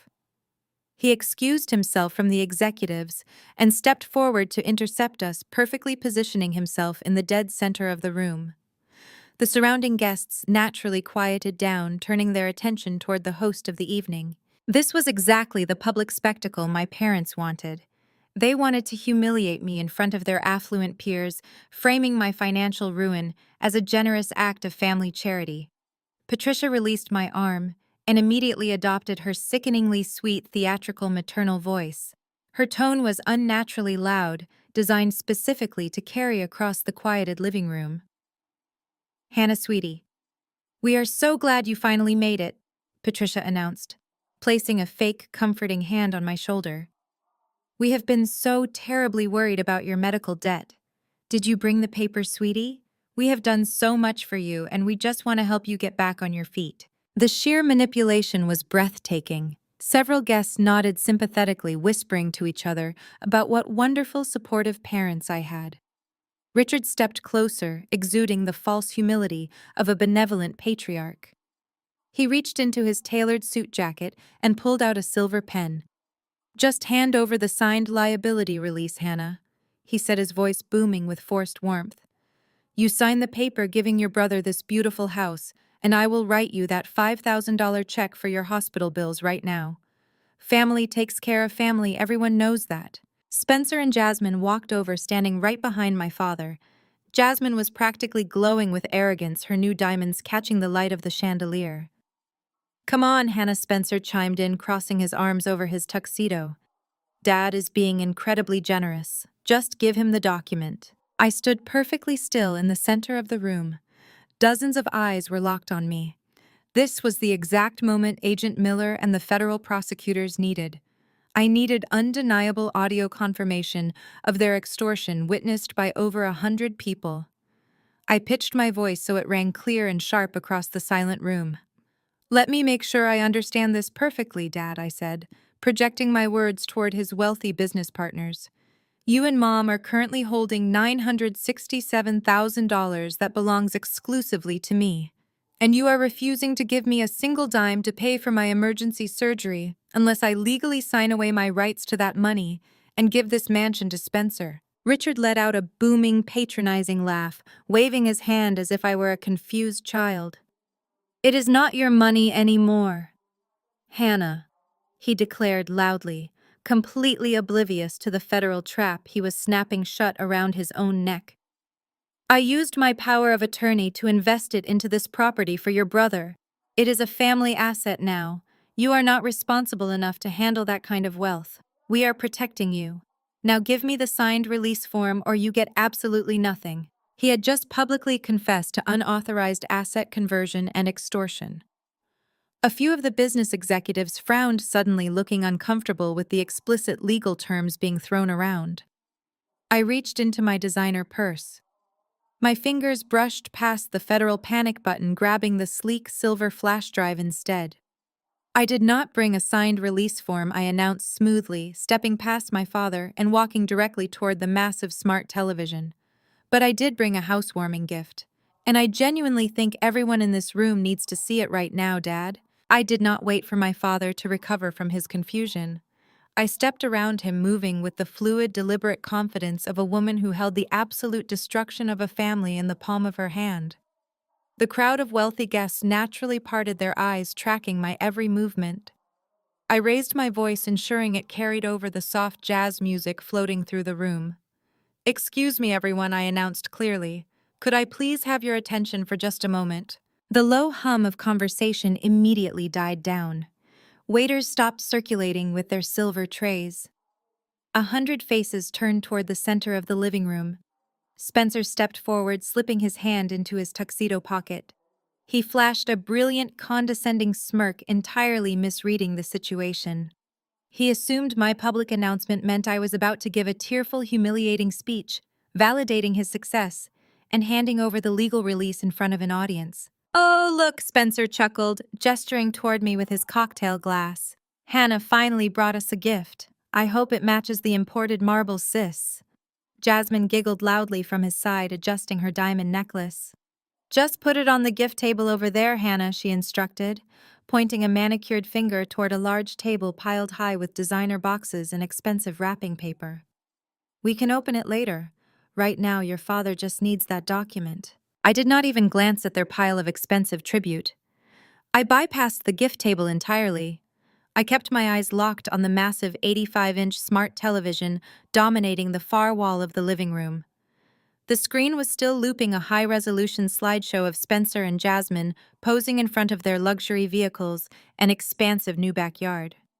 I walked straight up to the expensive media console beneath the screen. "What are you doing, Hannah?" Patricia hissed from behind me, her fake maternal tone finally cracking to reveal a sharp edge of genuine panic. "Step away from the television and give your father the paper." I ignored her. I reached behind the sleek, ultra-thin bezel of the television and found the secondary media port. I took the silver USB flash drive from my purse and pushed it firmly into the slot. The television immediately registered the external device. The slideshow of their fake perfect life vanished, replaced by a stark black screen prompting me to select a media source. I picked up the silver remote control resting on the console and turned to face the room. My father was suddenly moving toward me, his heavy footsteps thudding against the marble floor. His face had flushed a dark, angry red. "Turn that off," Hannah Richard commanded, dropping all pretense of the benevolent patriarch. "I said turn it off right now. You are making a scene in front of my guests." I held up my free hand, palm facing outward, halting him in his tracks. The wealthy business partners and executives standing nearby were watching with rapt attention. They were men who understood power dynamics, and they could clearly see that the power in this room had just violently shifted. "I am not making a scene, Dad," I replied, my voice echoing in the dead silent room. "I am simply delivering my housewarming gift. Spencer and Jasmine have spent the entire evening telling all of you about their hard work. They have bragged about their brilliant financial investments and their dedication to family. But I think a house this magnificent deserves absolute transparency. I think everyone standing in this room, especially your business partners, deserves to know the exact mathematical formula used to purchase this Nevada estate." Spencer stopped smirking. His face went entirely pale as he stared at the silver remote in my hand. Jasmine took a sudden step backward, her champagne flute trembling slightly. Richard froze his eyes, darting frantically between me and the executives watching his every move. He was trapped. If he physically attacked me to take the remote, he would look like a lunatic in front of the very people he was trying to impress. He was paralyzed by his own desperate need to maintain his affluent social facade. "You see, my brother did not buy this house through hard work." I continued, my voice cold and precise. "And my father did not invest family assets to help him." They bought this house using a very specific strategy. A strategy that involves emergency surgery, a forged digital signature, and the theft of $967,000 across state lines. The collective gasp from the crowd was audible. A few people actually took a step back, shocked by the explicit accusation of a massive financial crime. I did not give my family a single second to interrupt or deny the allegations. I pressed the select button on the remote control. The screen flashed bright white, instantly projecting the first piece of undeniable federal evidence in massive high-definition resolution for the entire room to read. The massive 85-inch screen illuminated the opulent living room with a harsh clinical white light. On the left side of the split display was my official medical record from the hospital. The document prominently featured the logo of the surgical center, my patient identification number, and the undeniable signature of my attending physician. On the right side of the display was the DocuSign completion certificate for the digital power of attorney my father had used to drain my trust fund. The certificate clearly highlighted the timestamp, the geolocation coordinates, and the originating IP address. The deafening silence in the room was absolute. Over 100 affluent guests, including my father's most influential business partners, stared at the television in complete shock. The soft jazz music playing from the hidden ceiling speakers suddenly sounded completely absurd against the gravity of the documents displayed. I kept my posture perfectly straight, holding the silver remote control like a weapon. "Look closely at the document on the left," I instructed, my voice cutting through the heavy silence with surgical precision. "That is my official surgical chart from last Tuesday. As you can see by the bold timestamps, from 1 o'clock in the afternoon until 4 o'clock in the evening, I was undergoing emergency abdominal surgery for a ruptured appendix. At precisely 2:15 in the afternoon, I was actively intubated. My medical chart proves I was under maximum doses of fentanyl and a general anesthetic. I was legally and physically unconscious." I paused, letting the reality of my medical emergency sink into the minds of the guests. Several women in the front row gasped softly, their hands covering their mouths. "Now please direct your attention to the legal document on the right side of the screen," I continued, my tone dropping into a cold, analytical register. "That is the digital certificate for a power of attorney granting my father complete control over my financial assets. Note the timestamp of the digital signature. It was executed at exactly 2:15 in the afternoon on that very same Tuesday." I turned my gaze directly toward my brother, who was now sweating profusely, his face drained of all its previous arrogant color. "Tell me, Spencer," I asked smoothly, "how does a woman in a medically induced coma log onto a computer and sign away nearly $1 million?" Spencer opened his mouth, but no sound came out. He looked like a cornered animal. I did not wait for his pathetic attempt at an answer. I pressed another button on the remote. The screen zoomed in aggressively on the IP address listed on the digital certificate. For those of you who are not technically inclined, I explained to the crowd, every digital signature leaves an invisible fingerprint called an IP address, which pinpoints the exact internet network used to sign the document. The network registered to this specific signature is provided by Comcast. It belongs to the router located in Spencer's previous apartment. I raised my voice slightly, ensuring every single executive in the room heard my next words. While I was fighting for my life on an operating table, my father sat in my brother's living room. He hacked into my email account, fabricated a legal document, and forged my digital signature. He then used a corrupt public notary who happens to be his Thursday morning golf partner to rubber stamp the forgery. They used that fraudulent document to steal $967,000 from my grandfather's trust fund to purchase the very house you are all standing in tonight. The reaction from the crowd was immediate and devastating. The two senior real estate executives who had been laughing with my father just minutes ago physically stepped away from him, their expressions twisting into masks of pure professional disgust. One of them immediately pulled out his cell phone, likely texting his legal department to sever all ties with my father's firm. Jasmine stood completely frozen. her eyes darting frantically around the room, as the wealthy socialites she had been trying so hard to impress began whispering and pointing at her. Her diamond necklace suddenly looked like a very heavy chain. Richard finally snapped out of his paralyzed state. He lunged toward the media console, his hands scrambling desperately over the buttons on the television bezel, trying to shut off the screen. "Turn it off!" he bellowed, his voice cracking with sheer panic. "This is a private family matter. She is lying. She is mentally unstable." But the screen remained locked on the federal evidence, the bright white light casting long, damning shadows across his face. He looked utterly pathetic, a man desperately trying to hide a blazing fire with his bare hands. Richard clawed frantically at the smooth edges of the television, his expensive suit wrinkling as he desperately searched for a manual power button. The 85-inch screen was a modern bezel-less design, offering no physical switches for him to manipulate. The bright white light of the federal evidence continued to wash over him, projecting his colossal failure into every corner of the room. "Turn it off!" he screamed again, his voice cracking with a high-pitched, unfamiliar terror. He turned toward the media console, his hands shaking so violently he knocked over a crystal vase, sending it crashing to the marble floor in a shower of water and shattered glass. "Give me the remote, Hannah. I am your father, and I am ordering you to stop this right now." I stood perfectly still, watching him unravel. I did not step back, and I certainly did not hand over the silver remote control. Patricia rushed forward, her heels slipping slightly on the spilled water.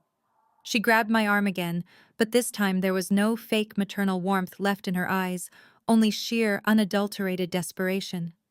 "Please, Hannah," she begged, her voice dropping into a frantic whisper, meant only for me.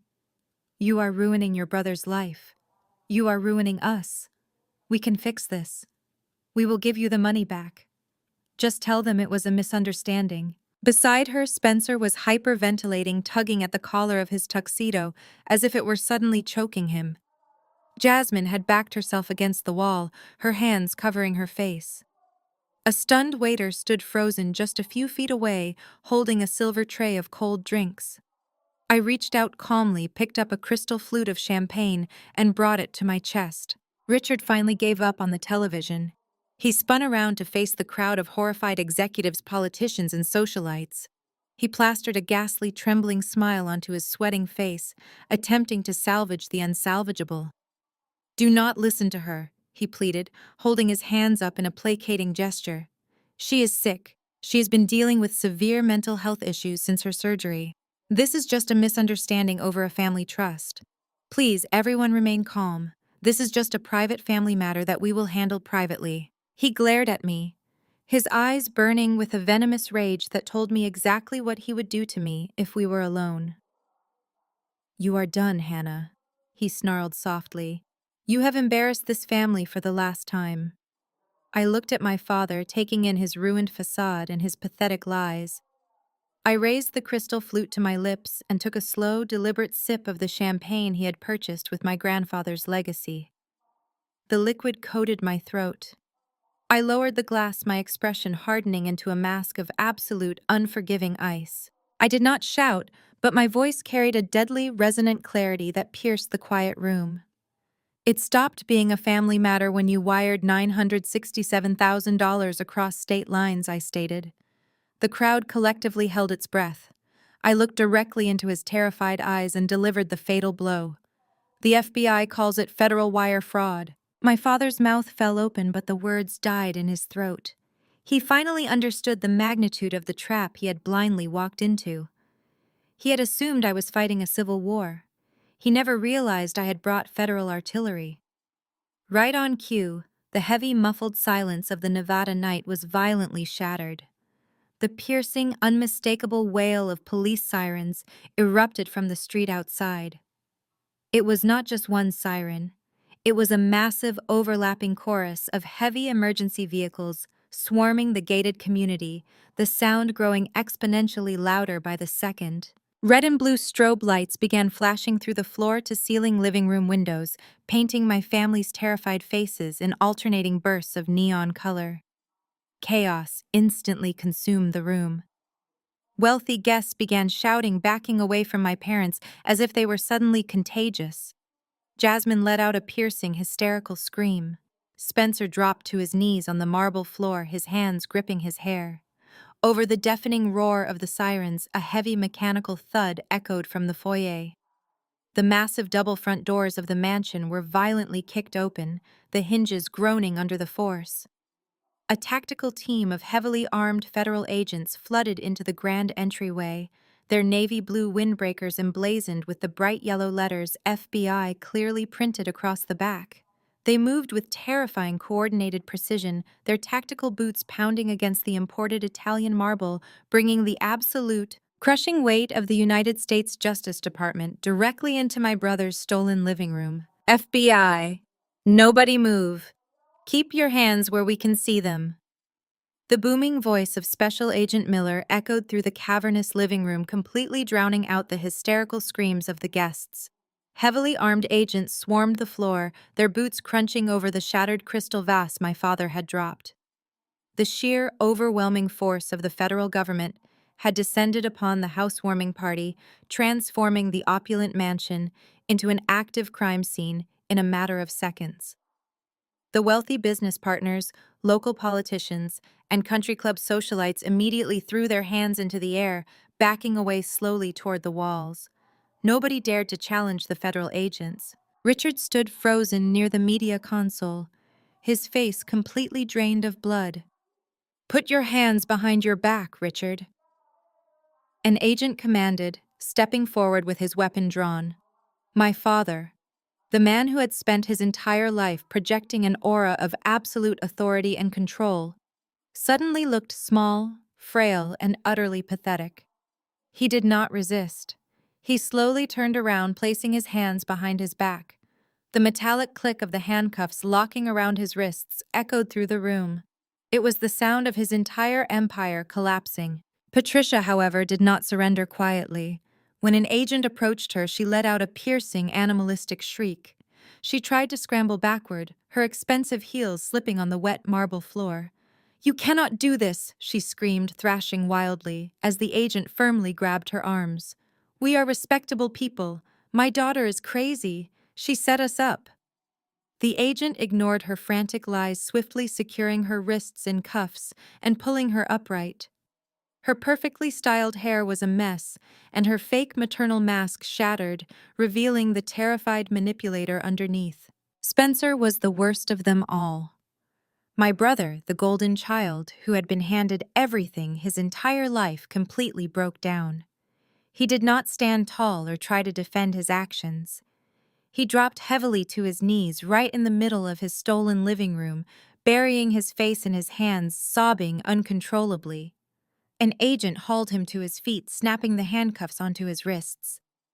"Please," Spencer begged, tears streaming down his face, ruining his expensive tuxedo. "I just wanted a house. I did not know it was a federal crime. My dad told me it was fine. He immediately threw our father under the bus, proving that there is absolutely no loyalty among thieves." But the most spectacular betrayal of the night came from Jasmine. She had backed herself into a corner near the imported caviar bar, her eyes wide with sheer terror as she watched the federal agents secure her husband. An agent stepped toward her, holding up a badge. "Jasmine, we need to ask you a few questions regarding the escrow account," the agent stated firmly. Jasmine looked at the agent, then looked at Spencer, who was weeping in handcuffs. In a fraction of a second, her self-preservation instincts completely overrode her marriage vows. She dropped her crystal champagne flute. It shattered on the floor next to her brand-new designer handbag, which she had carelessly discarded. She pointed a trembling, manicured finger directly at Spencer. "I had nothing to do with this," she screamed, her voice shrill and echoing across the room. "He lied to me. Spencer told me his private investments paid for this house. I did not know he stole the money from his sister. I am completely innocent." Spencer looked up at her, his face twisting in absolute disbelief. "Jasmine, please," he choked out. "We did this together. We picked out the house together." "Do not speak to me," Jasmine shrieked back, physically recoiling from him as if he were diseased.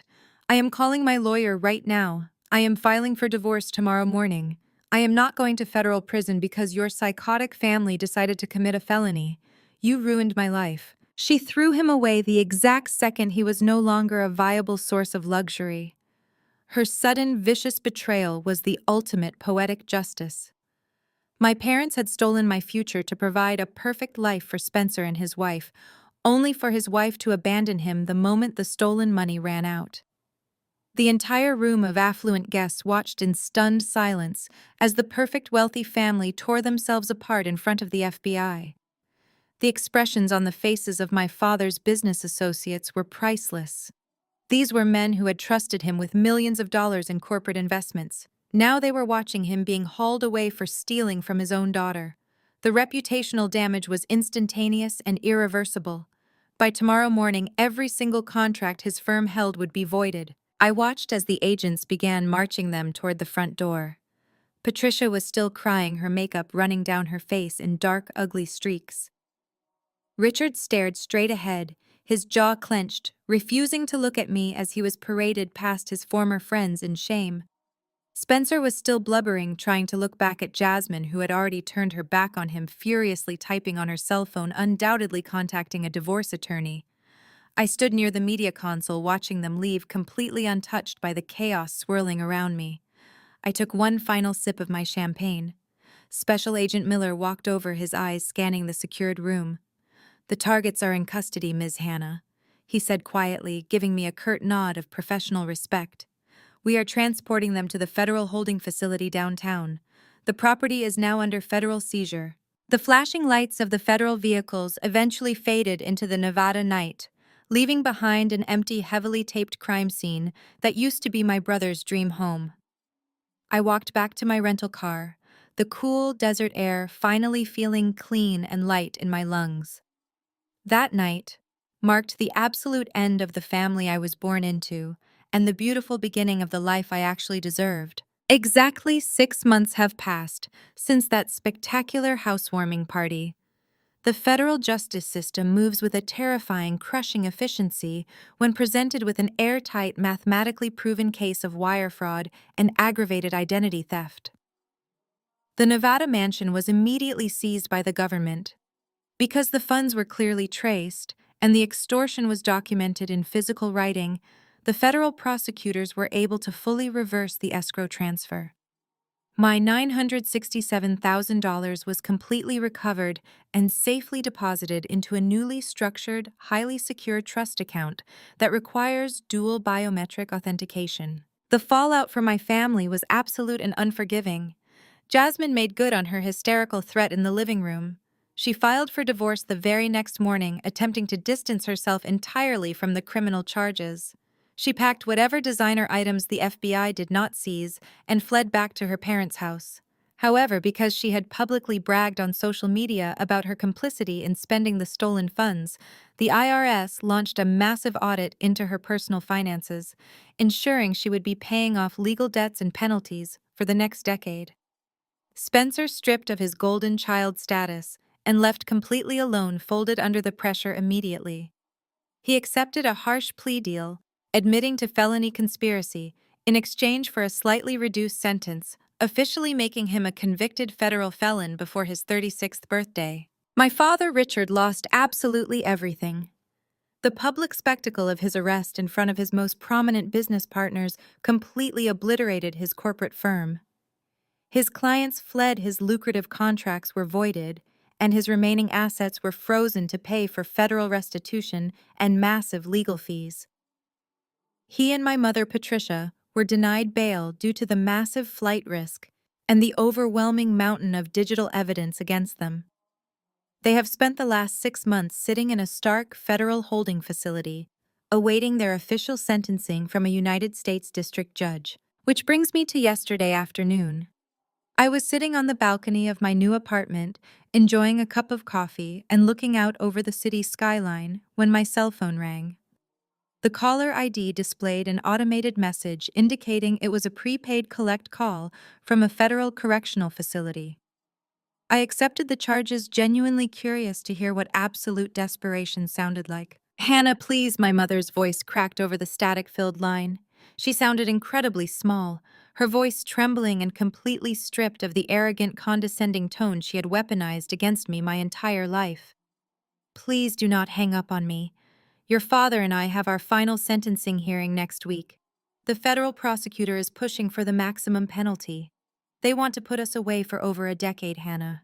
We will die in prison. Please, you have to help us. I did not interrupt her. I let her cry, the pathetic sound echoing through the receiver. I just need you to write a letter of leniency to the judge. Patricia begged her breath, hitching in a wet, heavy sob. Just write a character reference. Tell the judge that we are good parents, that it was a momentary lapse in judgment, and that you forgive us. If the victim asks for leniency, the judge might reduce the sentence. Please, Hannah. I am your mother. You have to do this for us. Family comes first. I sat perfectly still, holding the phone to my ear. I thought about waking up in the hospital terrified and in agonizing pain, only to find my life savings had been stolen. I thought about the lease termination notice they sent, actively trying to render me homeless. I thought about the absolute chilling cruelty of their extortion. I took a slow, deep breath, feeling a profound, unbreakable sense of peace. You were right, Mom, I replied, my voice completely calm and devoid of any anger or sorrow. Family first. But you are not my family anymore. I pulled the phone away from my ear and pressed the red button to disconnect the call. I immediately blocked the correctional facility's routing number, ensuring I would never hear her voice again. I set my phone down on the small table, leaned back in my chair, and took a deep breath of the crisp morning air. I am 33 years old. I have my entire life ahead of me, and I have never felt more incredibly free. If you have made it this far into my story, thank you for listening. Navigating the treacherous waters of toxic family dynamics is a deeply painful, isolating experience. But walking away is the most empowering decision you will ever make. I want to leave you with a question to answer in the comments below. What was the exact moment you realized you needed to set a permanent boundary with a toxic family member, and how did it change your life for the better? Let me know your thoughts, and do not forget to hit the like button and subscribe for more stories about reclaiming your worth. Remember, the blood in your veins does not dictate the people who deserve your loyalty. Choose your family wisely. The story of Hannah's meticulous dismantling of her toxic family is a gripping thriller, but beneath the dramatic federal raids and forged documents lies a profound and universally resonant lesson. Blood does not entitle anyone to your abuse, and setting absolute boundaries is the ultimate act of self-preservation. From the moment we are born, society conditions us to believe that family is our safest harbor. We are taught that blood is thicker than water and that we must forgive our relatives no matter how deeply they wound us. Hannah's story shatters this dangerous illusion. Her parents and brother weaponized the concept of family first to justify their breathtaking greed and cruelty. They believed that because they shared DNA with Hannah, they could steal her life savings, gaslight her, and even attempt to render her homeless without facing any real consequences. They assumed her inherent desire for parental love and approval would vastly outweigh her sense of justice. This is a manipulative tactic frequently used by toxic relatives, using the sacred societal idea of family as an impenetrable shield to deflect personal accountability. The profound lesson here is that unconditional love should never mean unconditional tolerance for abuse. When a family member consistently views you as a financial resource to be consumed rather than a human being to be respected, the relationship is already fundamentally broken. Hannah's calculated response teaches us the incredible power of maintaining emotional detachment and establishing ironclad boundaries. Instead of engaging in a hysterical screaming match or begging for the affection they were never going to give, she leaned heavily into her own self-worth. She realized that she did not need to fix them, nor did she need to save them from the devastating legal consequences of their own actions. Cutting ties with toxic family members is often stigmatized by outsiders as an act of cruelty, bitterness, or selfishness. But Hannah's journey proves that it is actually a necessary step toward survival. Walking away from people who actively plot your downfall is not a failure, it is a profound life-altering victory. Furthermore, the story illuminates the beautiful reality that we possess the absolute power to define what family means to us as independent adults. Once the toxic weight of her parents and brother was permanently removed from her life, Hannah did not find herself alone in the dark. She found herself incredibly free.